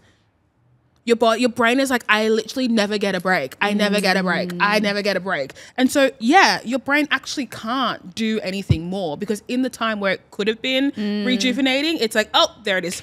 Yeah. I can't get 10 seconds. Yeah. It's like when I talked to my therapist once, a therapist I had 3 years ago, and I had the only panic attack I've ever had in my life. And I'm in the therapy chair and he's like, so what's your relationship with anxiety? And I was like, I don't have anxiety. And he was like, how do you have a panic attack but no anxiety? I was like, you're explaining it. You're like, that feeling in your chest, your stomach. I was like, I don't have that. And he's like, can you explain in your mind a situation that might be similar to that? And I'm like, oh, I remember I had to host this event in like a stadium. There was 20,000 people. He's like, that's situational nervousness. That's, anyone would feel some kind of way about that. He's like, I'm talking anxiety, like having this feeling of dread. And I was like, no. And he was like, so how do you make decisions about like what is safe for you to do and safe for you to not do? And I was like, by the outcome. What do you mean by the outcome? And I was like, I'll just do everything. And then after it's done, I'll be like, oh, I don't want to do that again. I didn't like that. I didn't like the way they talked to me. I didn't like the way that felt. But my instinct is always like, just get through it. Just do it. You can do anything. You've done harder things. What, you can't do that? What, they're a little bit annoying? Just do it. So it's like, but you're learning from each experience though. But was I really learning though? Because again, every new experience, I'm like, well, this is a new experience. So I can't take old energy into new experiences. No boundaries having us, bitch. Like, wake up. You're allowed to say, I caught a weird vibe. I don't want to do that from the jump. Yeah. You're allowed to say, these people are shady. I'm not working with them from the jump. Like, you don't have to be like, oh, I'm so grateful to be... And maybe, like, that's not your problem. That's not your problem. That was my problem. Like, not actually being able to see clearly, this is what I need to be happy. This is what I need to do my job well. This is what I need to bounce back, to be resilient. Like, I didn't know that. I was like, oh, I'm just a huge vessel. No, I relate to that, but I feel like for me, it comes from a place of, oh, don't miss the opportunity. Of course. Don't miss the opportunity, babes. Like, you don't know if you're going to get this again. Are you not a blessed child of God? Period. Don't the opportunities just keep coming left, right, and left, right? And that's the problem. Scarcity mindset, babes. We need to tap out. And that's why I'm like, really, this year, it's like the... one, like no doubting as much, you know what I mean? This living in a state of fear, like, oh, can I do it? That I'm trying to get rid of. And also scarcity mindset. If it doesn't serve me, I don't want to be here for hours on end. I just don't. Yeah. This is why I'm telling people, like, I don't really care if you're not religious, you're not spiritual, whatever. Pick what you believe in, because something has to motivate you when you can't motivate yourself. Yeah. Pick a reference point.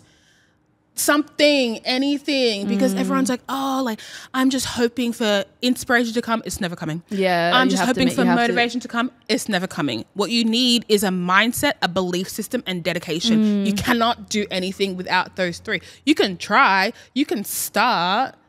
Like, every day when I'm like, I don't know if I have it in me, just double check my birth chart. I'm like, you have it in you, babe. It was written. Your belief. I'm like, that. You already got this in the bag. That doesn't work for everyone. Okay? And I can't help you. You have to know, like, you are your own child. You are your own steward, your own caretaker. You have to know. I'm always negotiating with myself. You want a little treat? Okay, do that work first. Yes. It's the belief system though. I keep coming back to it. The belief system, the way you think about yourself. I think that, and even how we were talking off camera about how little things when you're younger or little things, just everything's leaving crumbs in your life. And then you get to a point where you're you're an adult and you're just like, okay, I have these. Sometimes you don't even know that you think these things about yourself, but it's like, these are all the things that are stopping you from getting where you need to be or even thinking about where you need to go. And I think that's, yeah, it's a lot. We're just not paying attention to the right things. We're not. We just need to, like, bring it down to the day to day. And again, this is why I like philosophy and psychology, because even with really basic frameworks, like one of the first things I learnt about psychology when I was in high school was Maslow's hierarchy of needs, which we now know he stole from an indigenous tribe. But the point is, Maslow's hierarchy of needs is this triangle diagram that basically puts your needs in a hierarchy. At the very top of the hierarchy is self-actualization. At the very bottom is basic things like food, shelter, like... yeah, basic needs. The most basic, right? With the idea that you can't get to self-actualization unless you look at your basic needs, and then it's like love, relationships, career, whatever, all until the top. We always start at self-actualization. Well, I always wanted to be a singer, so that's my dream, and that's my focus. You know, I always wanted to be a lawyer, that's my dream, that's my focus. And I'm like, look at how you live. Every day, you don't drink water, you don't sleep well, you can't communicate, you don't know what you need, all your relationships holding on by a thread, and you think this is the foundation in which you're going to reach your highest dreams. Yes. Wouldn't that be amazing? Babes, the reason why I'm like nodding at you is because I literally had this conversation and used the hierarchy of needs. And I was like, I'm stuck at, so you've got your baseline, you've got the it was like financial security and all those things. I had no capacity. I was talking before, like, I'm not going to get too personal, but it was just like to the love and belonging level.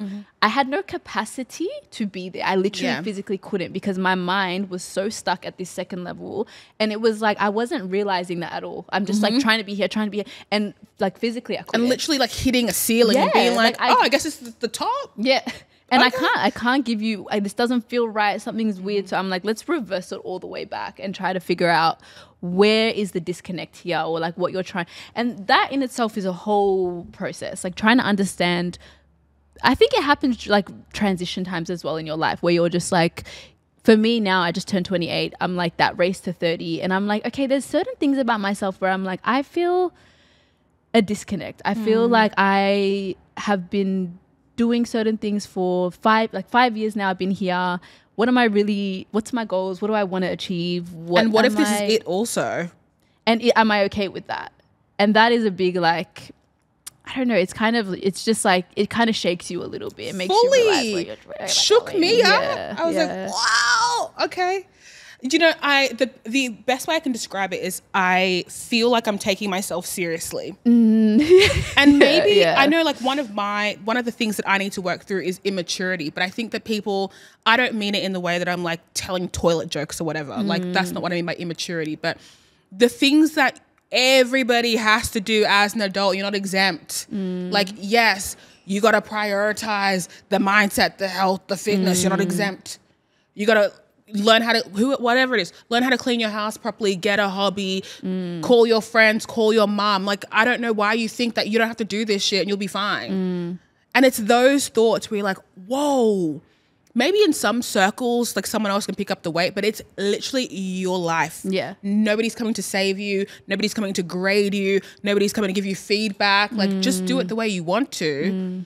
But if you're not living every day with a sense of like, gratitude and abundance, then something is off. There are life cycles. You must jump on the train, get off at your stop, because you just go, let the train take you. You think you're on a scenic journey, and then you're like, wait, it's gonna take me so long to get back to where I'm trying to be. And I don't have enough time to be playing around. I've got things to learn, things to feel, life to experience.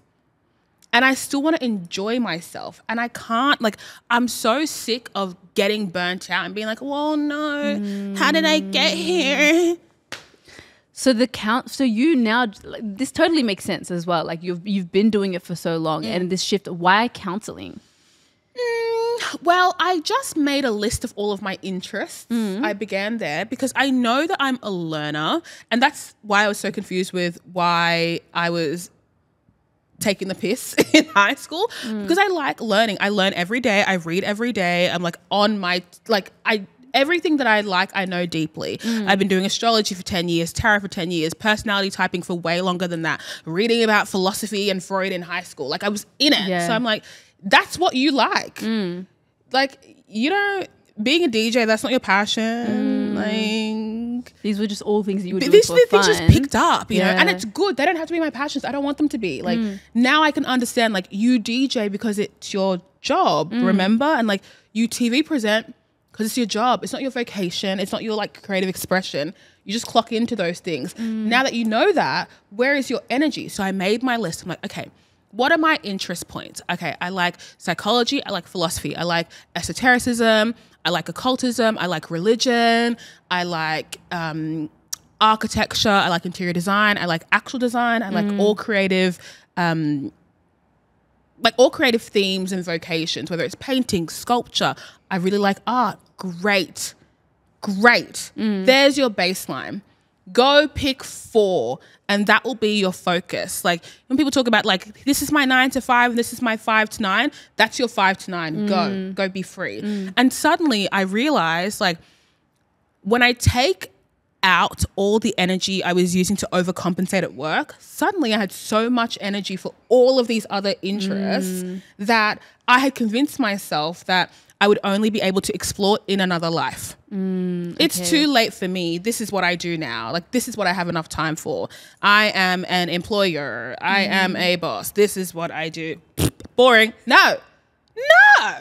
And the more that I do, I'm like, whoa. It's not that I didn't have time, didn't have energy. It's that I didn't have priorities. Yeah.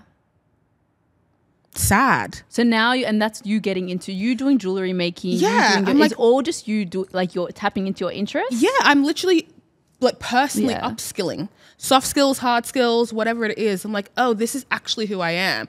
Because my worry was like, outside of even commodifying myself, let's just say outside of having a job, like if every day I blacked out and never remembered work, I would be losing whole days because all I was doing was working in some way. Yeah.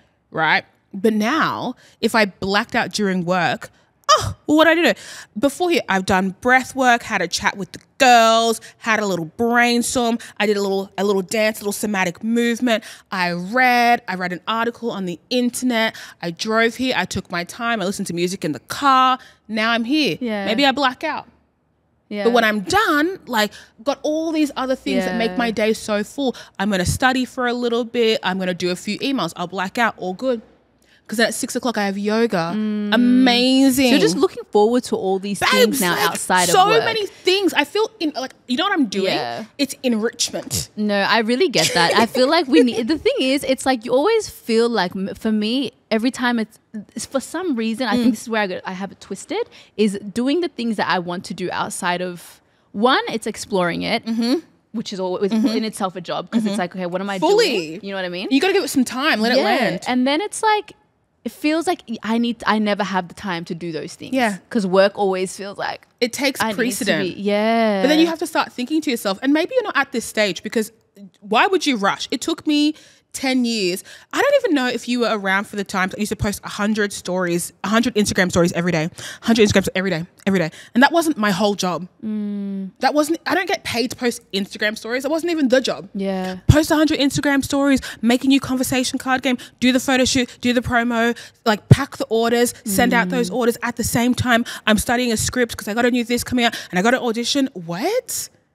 It's so intense. It's so intense. But also, it taught me all of this stuff. Like, all I'm really doing is using the mindset I use at work for my own life. Yeah. So if I know you have this thing due for work, and so this is how you break down your time, I do that. It's like, if you know every week without fail, you want to learn new things. So you, like right now I'm studying astrology and counseling, and then I do tarot. It's like, okay, if you need to make time for that plus yoga, plus breath work, plus hanging out with your friends, plus time to just be on the couch. Oh, okay, well, you got to start planning. Like, it's not just going to happen randomly. You got to book in those classes. Yeah. You know, you want to see people, they've got shit to do as well. Like, but even that, like the scheduling, for me, scheduling, sis, you think I want to text people back these days? My head is empty. Sometimes I'm like, I just want them to, like, I can't even be bothered. I know. I'm tired. I'm so tired. But that's the point. Yeah. And you don't have the capacity. Yeah. That's the point. Yeah. And so for me, I was like, oh, I'm making capacity. No, that is, I listened to something recently, and it was like about time is, what was it? You know that guy that goes on, what's the take on your thing? Have you seen those videos? What's your take? Oh, what's your take? The Subway guy? Subway guy. And someone was like, I think it's bullshit. Being busy or being super busy is bullshit. Like, you always have to make time. And my mum says it to me all the time. If you want to go, you have to make the time. It's not going to just come to you. And it's true, because I'll see it in moments where I'm like, mum is like, she's had so many features. The way that I always talk about my, I'm like, and then my mum said, and then my mum said, shut up. We love mum. Literally. But she'll be like, sweetie, you got to make the time. And I'm like, yeah, true. And then I make the time and I'm like, true. I could have gone home and probably, because there's always moments where you're like, I didn't do anything in that moment. I could have done this instead. But also I'm tired.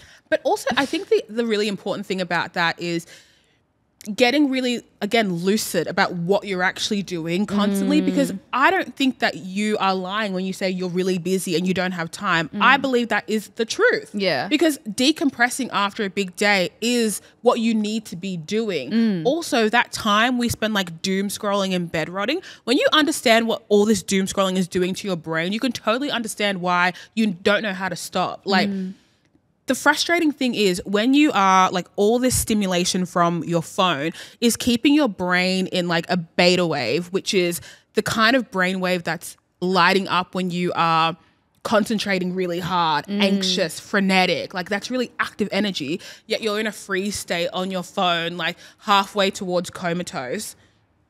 Your brain is like, I literally never get a break. I never get a break. I never get a break. And so, yeah, your brain actually can't do anything more, because in the time where it could have been rejuvenating, it's like, oh, there it is. Yeah. I can't get 10 seconds of just nothing. I can't get a moment to process, recalibrate, like, you know, catalog the information that we learned. I can't. And now your brain's like, oh, another thing, another thing, another thing. another thing. And then it starts clocking off. It's like, you know what? I'm not coming in today. Actually, I don't want to be here. You're not treating me well. Do you know what I mean? When you Yeah, have to I get start what you're saying. humanizing Yes. all the different parts of yourself. You're not superhuman. And also, we're not Sims. Every day we sleep, we don't just recover. We're backlogged. Like, we are years and years backlogged of sleep, rest, wellness, adequate nutrition. And constantly just, trying to catch up and trying to also, that part, even just knowing where you're at is also another thing as well. I think I go to yoga so much. I'm like, oh. So this wellness, this spiritual journey for you, have you like felt the shift in your life? Babes, Yeah. have you felt the shift? I've seen the shift. I'm seeing Do you know the what I'm aura saying? shift, babes. Yeah. I didn't even know there was a shift. I'm like, I'm always like this. Right? No. There's definitely like a... I wake up with a smile on my face. I feel insane. Wow. I feel so insane. It's almost like I feel so capable to just deal with things. I have such a high appreciation just for the things that I would have just like let pass me by. Someone will be like, oh, that's a nice hat. I'm like, thank you for noticing me. It's so strange. But also, I think now, I was talking to a friend about it yesterday, the dissonance between what I was doing and what I am doing and what I feel like people are doing is we get really good at creating the stage dressing for our existence. I don't know if it's social media. I don't know if it's like this insecurity, but we get really good at narrating who we're trying to be as opposed to being that person. Oh, like, I'm trying to do this. I'm trying to do that. I want to do this. And it's like, okay, that's really cool. But if you also understand the way that your body like responds to things like that, you know, when they tell you shouldn't tell people what your goals are because you get a hit of dopamine and coming down from that dopamine, you're like, I don't know why I ever said that. Like, I feel terrible. I don't have energy to do anything because you already experienced the high that should have come with achieving, not talking about the achievement. So you get stuck in this vicious cycle of I wanna, and then you never do. And then you spend all this time being like, but it looks like I am. So I do the therapy speak and I, you know, go to the right places. I wear the right outfits. I look like I'm working hard. I'm like, yes, again, stage dressing. Like, you put on the cloak you're not embodying. Like, you take that shit off when you go home.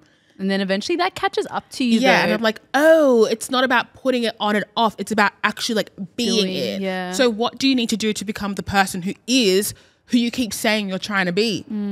Because like you keep putting it like you create, it's like you're creating distance between it, right? Like, no, but what's going to happen is I'm going to get like that TV job and it'll be really good because I have this and this and this, and then I'll start. And it's like, okay, but like you said that for this, I'm just wondering like when that's going to happen. And also, when you do anything once, you're like, oh, this takes way more time than I thought, actually.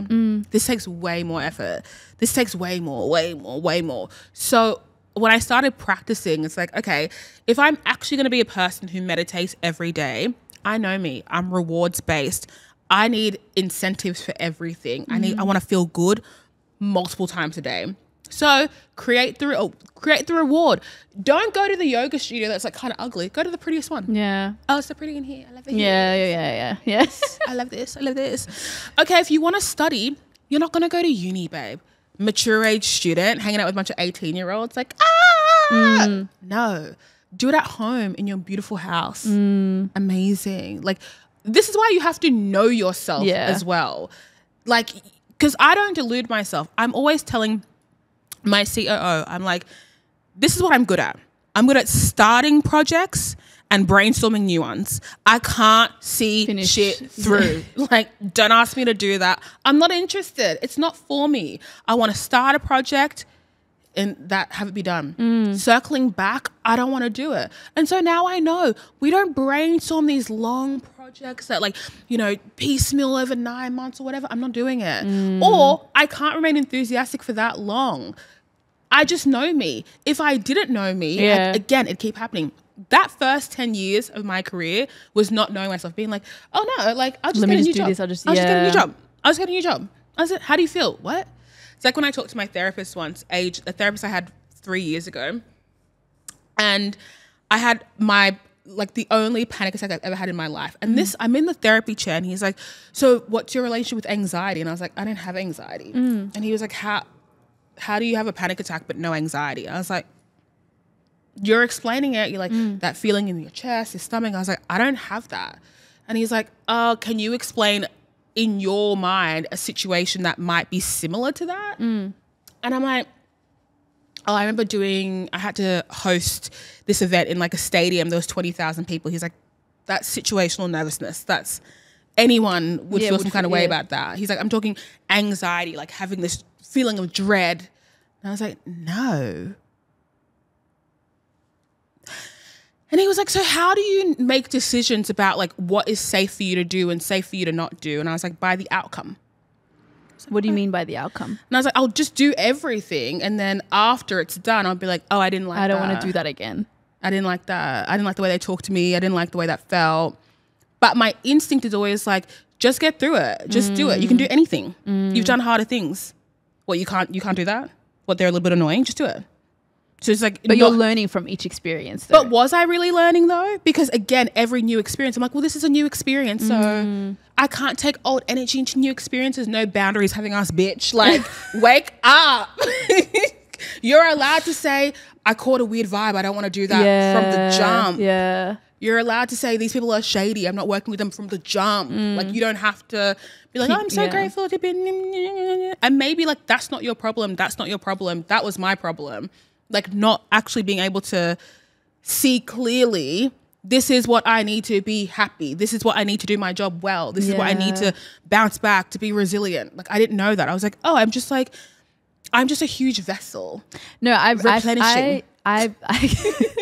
relate to that, but I feel like for me, it comes from a place of, oh, don't miss the opportunity. Of course. Don't miss the opportunity, babes. Like, you don't know if you're going to get this again. Are you not a blessed child of God? Period. Don't the opportunities just keep coming left, right, and left, right? And that's the problem. Scarcity mindset, babes. We need to tap out. And that's why I'm like, really, this year, it's like the one, like no doubting as much, you know what I mean? This living in a state of fear, like, oh, can I do it? That I'm trying to get rid of. And also scarcity mindset. If it doesn't serve me, I don't want to be here for hours on end. I just don't. Yeah. This is why I'm telling people, like, I don't really care if you're not religious, you're not spiritual, whatever. Pick what you believe in, because something has to motivate you when you can't motivate yourself. Yeah. Pick a reference point.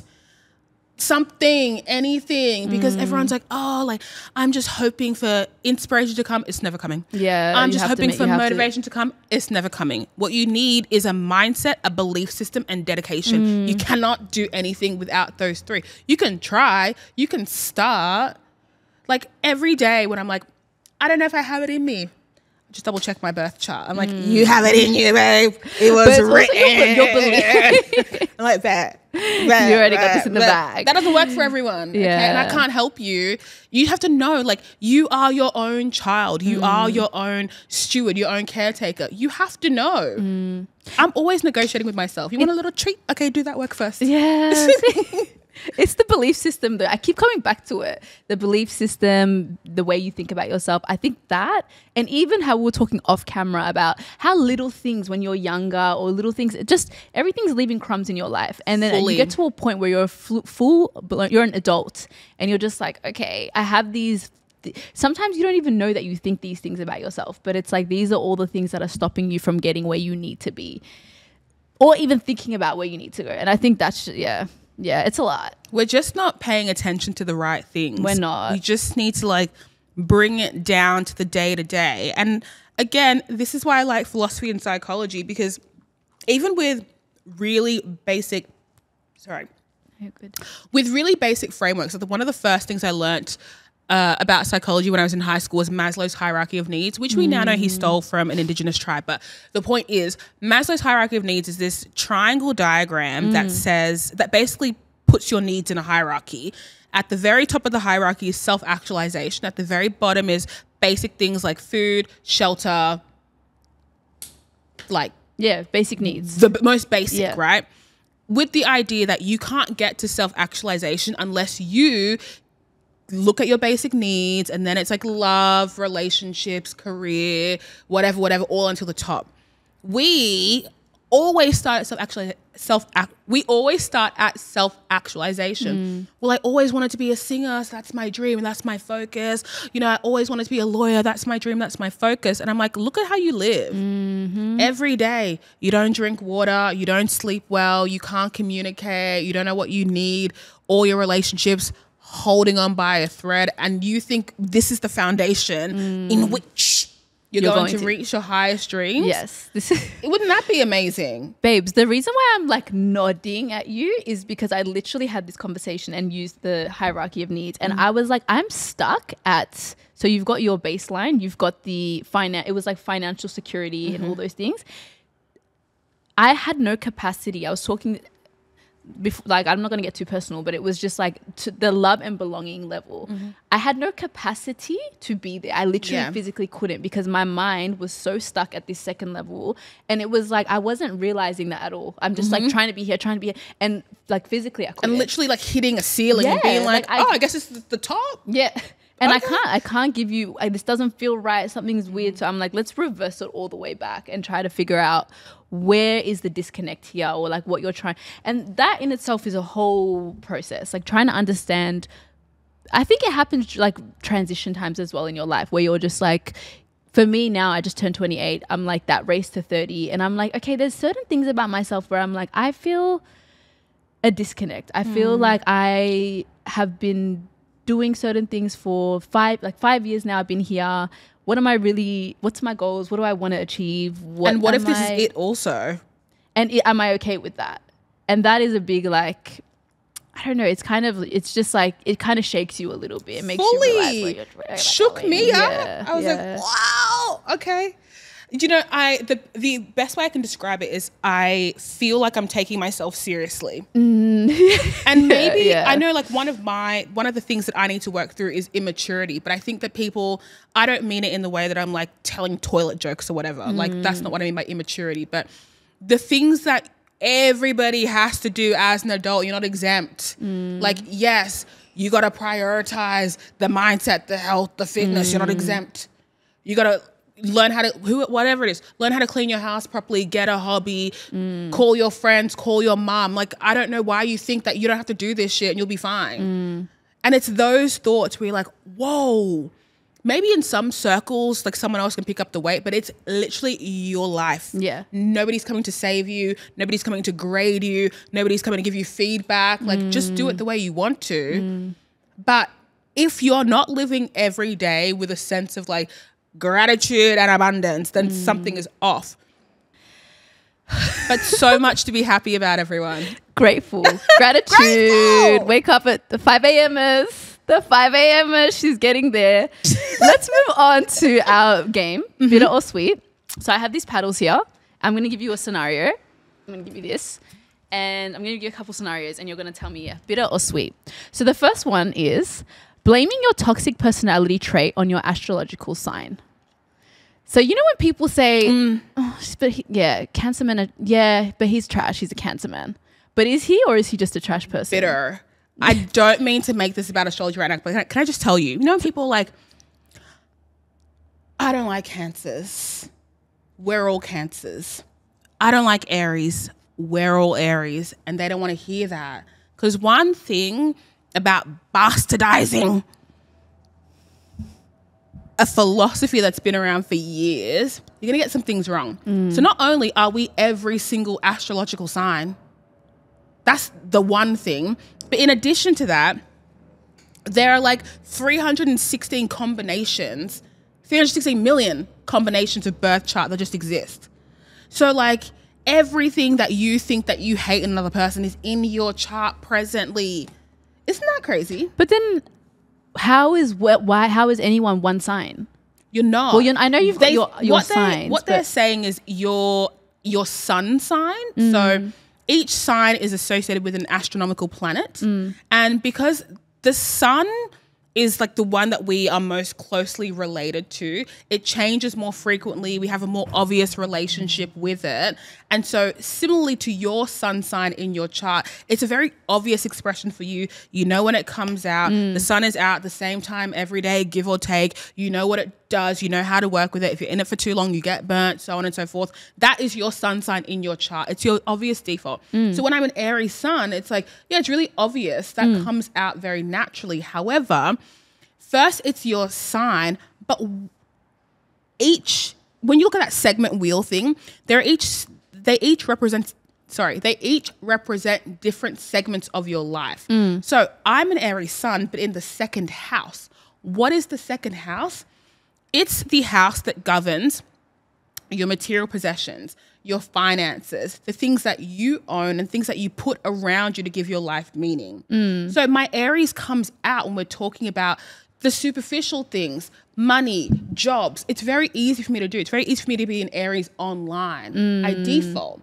However, if we're talking about my first house, which is like my identity, the way that I perceive myself in my head, I'm a Pisces, and how I communicate is Pisces. I speak abstractly about dreams, about imaginations. I'm delusional most of the time. I'm not really often sure what is real life and what is not. For example, like if I meet people, like you might be fake to me. I'm like, oh, I don't know. I don't know. I'm like, maybe this is the way you are. Yeah. Maybe you're not. Like, I'm just not discerning like that. I don't have that skill. Okay.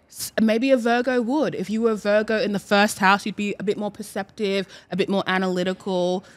Question. Is your sun sign always your first house? No. So, yeah. So you could be a sun, like what's your sun sign? It's Cancer. Cancer. So you could be a Cancer sun, but you could be a Cancer sun in the 10th house of career and public image, which means that you bring a Cancerian quality. So what are Cancers? Highly emotional, very mindful of like their inner world, like home and the things that deal with home is their domain. So they might be the kind of people who go to work and be like, we're a family, you know, like we're all in it together, we're equals, or default into like that hierarchical nature. Like I'm the oldest daughter, so I act like this way. That's different. Maybe a Cancer sun in the first house is someone who drops that Cancer shit at work.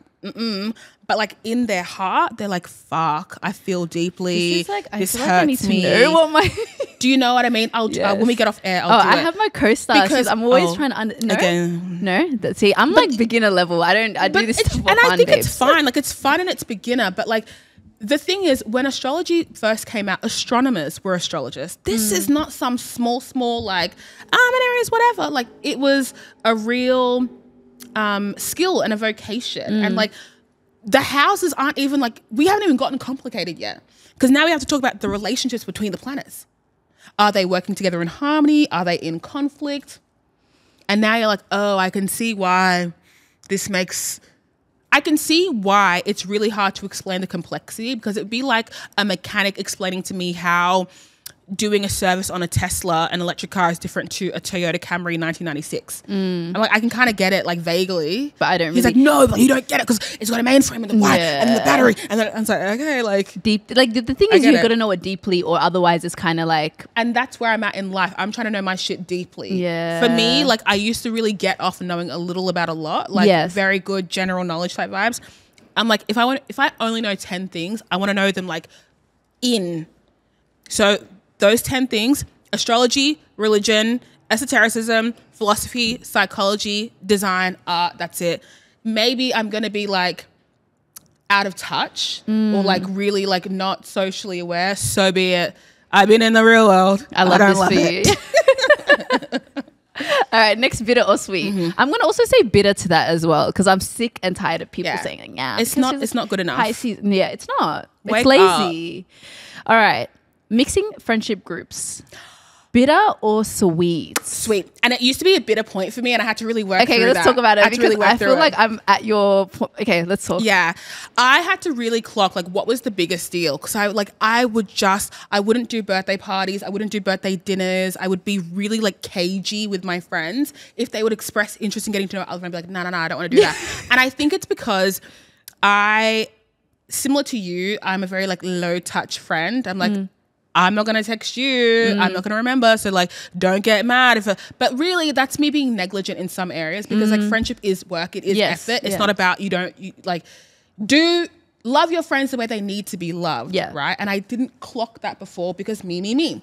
So I had to really think about what my worst fear would be. Like, what's your worst fear? And it was that I would connect these friend groups and that they wouldn't like each other, or that I felt like I wouldn't be able to maintain me around all sets of friends because I found that I would devolve into roles with certain friends. So with some friends, I was fun. Some friends, I was a therapist. Some friends, I was this. And I think I was just so paranoid that I would bring them together and they'd be like, wait, so why aren't you this person? And why? And so then I just had to be like, oh, you have to work on like projecting your full self ASAP because it's not good. And now I'm like, I don't push my friends to be friends, but if the situation calls for it, I'm like, it's really important that we build this network. But they're all your friends separately. They're actually not friends together. But even that, I'm like, go do it, go build. Really? Because I think like we need stronger networks, and I can't be the PVC glue holding this together when I'm also flaky and like you can't get a hold of me. Do you know what I'm saying? Like that's not helpful. Yeah. We need to make sure that like we are connected. And it's not a one person role. And I don't want any more codependent friendships. I don't want to be the one for someone else. Like, see, it doesn't need to be a friend group. Yeah, I don't need to be doing that. But they're not secrets. That's interesting. That's because I'm very much on the like. I feel like I'm more petty when it comes to friendship. Like I have my friendship groups. Yes, I used to be a lot more low maintenance, and all my friends are very low maintenance. And I got to a point where I was like, okay, we're growing, and I feel like sometimes I do need more than I need more than this, and I'm like, I'm not even giving you. You know what I mean? So I had to start putting in more effort, and we all do that now. But the pettiness of my friendship group mixing is when the friends start doing a little link up thing, and it's like, hi guys. I'm here, you know, and I think that's where it came from. Do you really want to go? That's immaturity. That's what I'm saying. Because sometimes I'm like, I just want to be invited. I just want to be invited. We gotta grow up. We're so annoying. Because you know me, I'm waiting to say no. But if you told me, hey, Wintana, we're doing this, give me the opportunity to say I don't want to come. But like, you have never been a friend like you. Like you haven't had to befriend you before. Yeah, obviously. Which is like, it's annoying. It is really annoying, but it's also like at the same time, I'm annoying. I know my friends roll their eyes at me, and sometimes they'll be like, "Come," and then I forget to reply because I have something. Period. But I love being thought of. I love when you guys think of me because I would think of you. You know what I mean? And especially when it's just one of those things where you're just like, I love to be invited. I don't know. It's a petty thing. That's why I'm like switching to sweet because it's not a big deal. It's almost easier for all your friends to know each other because then it's like we're all one group. But it can be like it comes from a petty place. But I don't think it's petty. I think it's either a wound or a need. Do you know what I mean? Like it's either a wound where you're like, oh, I've seen how this thing goes. Like you guys gonna link up, forget about me. You don't invite me once, then it's twice, and it's 4 or 5 times. Now we're not friends. I don't like that. Or it's a need where you're kind of like, you know what I need in friendship? Not to be hanging out 4, 6, 5 times a week. What I need is that outreach. And then you can put context around it. True. Because then it's easy. Then they're kind of like, oh, okay, cool. Then they're not feeling some kind of way being like, she never wants to hang out with us. I don't even get it. Like, what's the point of even inviting? There's that. You know what? There's 2 things as well. That's a very true point. There's that. And there's also like, I feel like when you have a one-on-one friendship with people, it's a very sacred friendship. Yeah, I'm a one-on-one or 2. Do you know what I mean? It's like, I've got this relationship with you. I've got this relationship with another friend. Yeah. And then when you start to always mix, that one-on-one friendship is gone now. Fully. Because it's like, I don't have, you know what I mean? But then again, it's like psychologically catching up to being an adult. Yeah. Because like I'm used to having, like I've always had like 7 best friends. I'm like, that's my best friend. That's my best friend. That's my best friend. And then you grow up and you're kind of like, you know what? I don't even know if I'm fit for the role anymore. You know what I mean? Like 7 best friends. It's too much going on. I've got to respond every day. Yeah. You know? It's a lot. But ultimately it should be sweet. Yeah. But I can understand people's, because I was speaking to a friend about it too. And again, it comes from this place of like, yeah, mixing can be a little bit like there's an expectation. There's all these other things that go into it. So, and this is why we know ourselves, though. Yeah. We have to know ourselves. It's getting to know ourselves. All right, last segment. Since we skipped the icebreaker, but I don't feel like we need it now. So it's all right. The last segment is a dilemma. So every week we get sent in dilemmas from our listeners. This one was a bit of with some tea. Cool. And yeah, I would love to hear what you have to say. So it starts off by saying the tea is a big influencer is copying me and I don't know what to do. I gifted her my hairbrush in the earlier days and she never tagged my page, but she was always posting using it. She just never tagged or showed the brush was where the brush was from. I responded one time saying to love to see that you're using the brush and that you enjoy, that you love it. And she replied along the lines of saying, love the brush. It's the best thing out there. Oh, interesting, right? So now this is where it gets hot. Recently, she announced that she's launching her own business. Exciting, right? What's the unique product she's designed? All on her own. She puts a story doing her hair one day and showing how easily polished her hair looks in seconds thanks to the brush. The thing is, she's death gripping the brush so that you can't see the logo. My followers know the brush and they see it and you can't miss it. They've sent her the brush, asking if this was her product. I always act surprised and respond like, oh, yeah, love that this person's using my product. It's fine. This time I received a screenshot of a chat where the influencer and the follower had a conversation. The chat goes something like, what brush are you using? It looks amazing. To which the influencer responds, it's a sample from my brand. The girl responds, oh, how exciting. I thought it was this brand. Nice. Because it looks like this. Nice. And then the influencer then replies after a little while saying, oh my God, you're so right. I forgot which brush I was using in my video. This is crazy. Influencer's crazy. A liar and a thief. A thief. I would have just, I don't actually know. I don't know. Wow. Love this brush, use it all the time, but I'm releasing a brush like this soon in a different color. Back to the dilemma. The girl says, okay, sis, how do you forget the brush that you're using in a 5-minute video who doesn't triple check their post with a large following? I can't help but think about all the other people who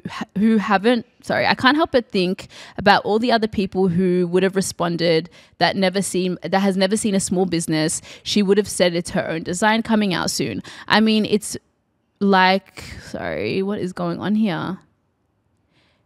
Okay, it's already hard to get exposure as a small business, like really hard, but to be copied and lied and then lie to people about what you're using just hurts. What should I do? Help us this out. Why are influencers like this? This is scary. Yeah, that is really scary because it's so deliberate and there's so many layers and levels where the person could have been like, oh, but they didn't. And that's very scary. Am I giving advice like a friend? Yeah. Or like a business person? Oh, business person. Okay, bet. First of all, I think people need to become really, really, really aware of what an influencer is and what a small brand is and what you're asking for when you gift products. How much is the brush? No, I don't know. Let's say maybe like I'm going to say it's a premium nice one. Let's say 50. Okay, 50. Let's say it's premium, it's nice, it does what it does. It's a $50 brush, right? This small business has invested a lot of money into that brush. So we can assume the reason why you're going to send out your brush to an influencer is because despite your investment and despite the brush being good, you can't get the eyeballs on your brush. You're sending it to this influencer in hopes that they will help you extend your reach. What do you think that's worth? What's fair? As in like money-wise? Just anything. What's fair? Because like if you are realizing that this is an area of my business where I need support, I'm not going to pay for it. I'm going to gift something in hopes that I will get the kickback from their reach for free. Yeah, well, I mean, I guess what you would expect, if it's not a shout out, you're not paying this influencer and you're just gifting them, for them to just use it with your logo on display is fair. You know what I mean? That's kind of... I mean, I guess you would negotiate all these things. But you wouldn't because it's a gift. It's like if I said, hey, do you want some post prima donna? And then I start checking for you being like, make sure you tag it next time. It's like, is it a gift or is it not a gift? Secondly, you said it's a big influencer, right? Right. You're not the only person giving gifts. I think what's happening here is that the influencer is shady, number one, but you're uninformed about transactions between influencers. If you want something in particular, you have to pay for it. 100%. It's not PR. It's not a gift. And also, it sounds like you don't have a relationship with this person. So again, like sending something to someone, there's no relationship. There's no pre-existing. You're going like, oh, I would do this, so this is what they should do. It's not business. They don't owe it to you. Like, we're not friends. It's but not then business. isn't the part where I'm like, I guess the shady part is... we get there. It's okay. definitely shady. But however, in the interim, I would very much advise small businesses, or like even if it's not just a small business, I think that people perceive influencers to be their shortcut. Is that not right? Like, true, yeah. This person has a network, so if I send it to them, they're going to push my brand to the world, and then I make a lot of money. Yeah. Right? It's not a strategy because you don't control anything after you send the product. The strategy is I'll build the relationship first. I'll build a rapport. I'll comment back and forth. Nothing about product, just, making sure we're aware of each other. After 3 months of building a rapport, I'll be like, hey, actually, I've got a brush. I think you might like it. No strings attached. But if you're feeling like you want to post about it, here's a link and maybe a discount code to your followers if you want. No stress. Great. Maybe in the package, you write a nice letter, put some context, you tell them your story. I know what I'm asking for and like no pressure, but if you're feeling it, because again, there's this very transactional thing that happens with businesses and small businesses and influencers, where small businesses play victim first. I'm just a small business, and then don't run a business. Ooh. If you're gonna play, you know what I'm saying? I don't like that. Like, but I'm a small business, and like they should have done this for me, and whatever. You're narrowing the market of commerce and capitalism. Patriarchy made this. Don't come to me about the rules. Patriarchy made this. So like, why are you now exempt? If we're trading goods and services, let's trade goods and services. But at this point, you've done your business strategy and now you're coming to me to now bolster it. That's a separate conversation. The better thing to do, again, especially if you want to really benefit from gifting to influencers, you have to build rapport. You have to stand out, or you're in the list of huge, like you are against huge corporations. If an influencer is saying no to a gift from Priceline and then no to a gift from Fenty, they already got too much concealer, why would they now come and prioritize you? Like, get in the head of the person you're trying to reach. You think the gift is a big deal because you've invested all your money. Of course, yeah. On their end, they could buy 45 of those brushes. They're not checking for yours. So like, what is going to make them do something for you? Rapport. Oh, wait, I know this follower. She always messages. She's so nice. Oh, I'd really like to help her out. Congratulations. Like, I didn't even know you ran a business. You see what I mean? Now we're people doing business. Yeah. That's the first port of call. Second port of call is, again, your strategy is not sending the brush to the influencer. Your strategy is, I know I can't afford for influencers to use or to post about my products, but what I can do is remarket content that they've posted. Maybe you see her use a brush in your content. You might stitch it on TikTok and say, oh my God, this is so exciting. This is my brush. That's what you can do. But again, you're not doing that because you're not the influencer. You're not the content creator. You're the business owner who's like, but I deserve this and she should have done this, right? Do your job. Like, run the business. Think about the strategy. Think about the marketing. Think about the opportunities. It's not just, I've done my bit by going to Ozpost and sending it through. You haven't done your bit yet. Yeah. Like, you are your marketing team. And also putting faith in the fact that the person, like in the person to do it, which is like obviously what's happened here. Yeah. This person is still a shitty person. Oh, let's get to that. Yeah. I'm not even done yet. Let's get to that. Now, the thing is, once you've clocked someone being shady, you have two things. Say something or say nothing. That's all you can do. Say something to them, but what leg do you have to stand on? Hey, I was hoping that when you post my product, you can tag me. I see you use it a lot. What more can you ask for? They use the brush a lot. They said it's the best brush they've ever used before. It's in the comments. Like, the most you can do is say, hey, I'd really appreciate if you tagged me, but like, totally understand if you forget. I'm bumping this into your inbox so you remember, like, this is my brand name. Like, I know you might have forgotten it because like you might get sent a lot of things, but FYI, it's called Pink Brushes. If you want to tag us, really love your work. Yeah. Is that not much better than like moping on the side? But anyway, it's really shady what this person is doing, but also there's nothing you can do about it unless you are ready for 45,000 people having a similar opinion to me and being like, oh. Yeah, the backlash, basically. Like, now you're building the blocks of your business, your brand perception. If a bunch of people have not heard of you and the first time they do is through conflict that's not being well understood by the audience, then what? You're the person that tried to call out the influencer for doing XYZ, blah, blah, blah. Her launching a brush is so fucking shady. However, now that you know that she's launching it, get on the back foot. If there was ever a time to start upping your content, making sure when people see that brush, they know it's your brand. Because at this rate, she's saying it's a sample of her brand.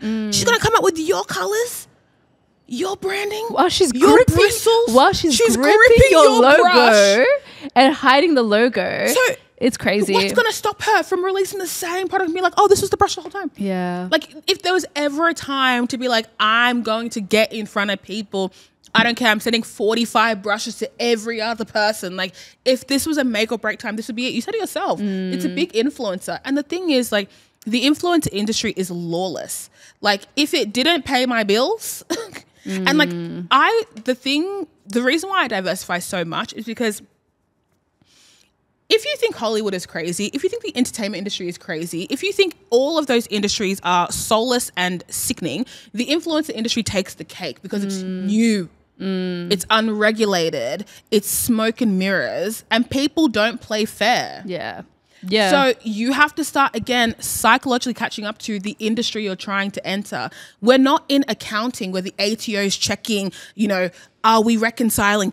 Is it zero? Like, you know, this is not the ATO. It's not accounting. Like, you're in an unregulated business. You're basically a drug dealer. Babes, do you think you have to have like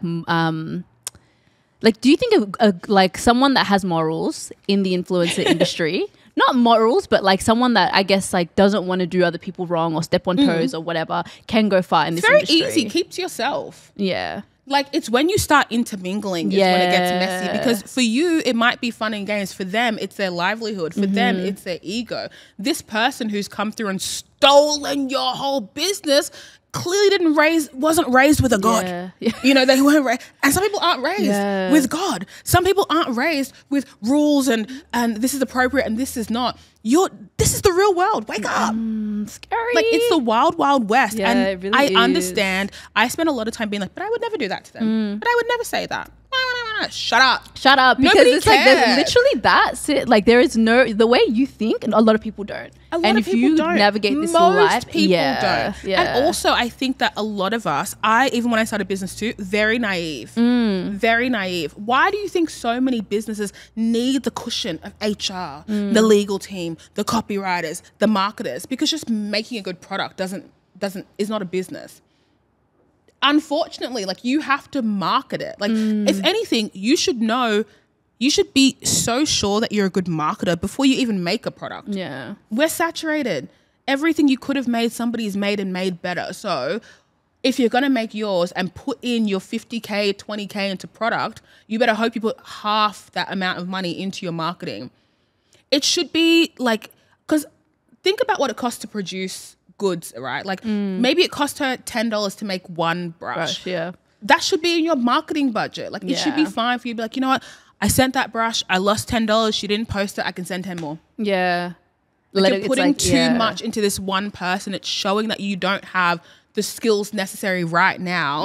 So go build them. Like, this person is maybe the first of many that will do this to you. Think about everybody who made a beauty blender after the brand Beauty Blender. People don't even know that Beauty Blender. I didn't even know it was they didn't a brand. know there was Beauty a business called Beauty Blender. Beauty Blender made the Beauty Blender. Now everybody else is making their beauty blenders. Yeah, I didn't know about that. You'd be like, what? Yeah. Literally, it's scary. That's so jarring for Beauty Blender. And for so many other brands. And everyone's like, we love sponges. Since when? Yeah. We weren't even using sponges before this. The teardrop pink sponge, we've never seen those in our lives. And now everybody's making one. I'd be sick. Yeah.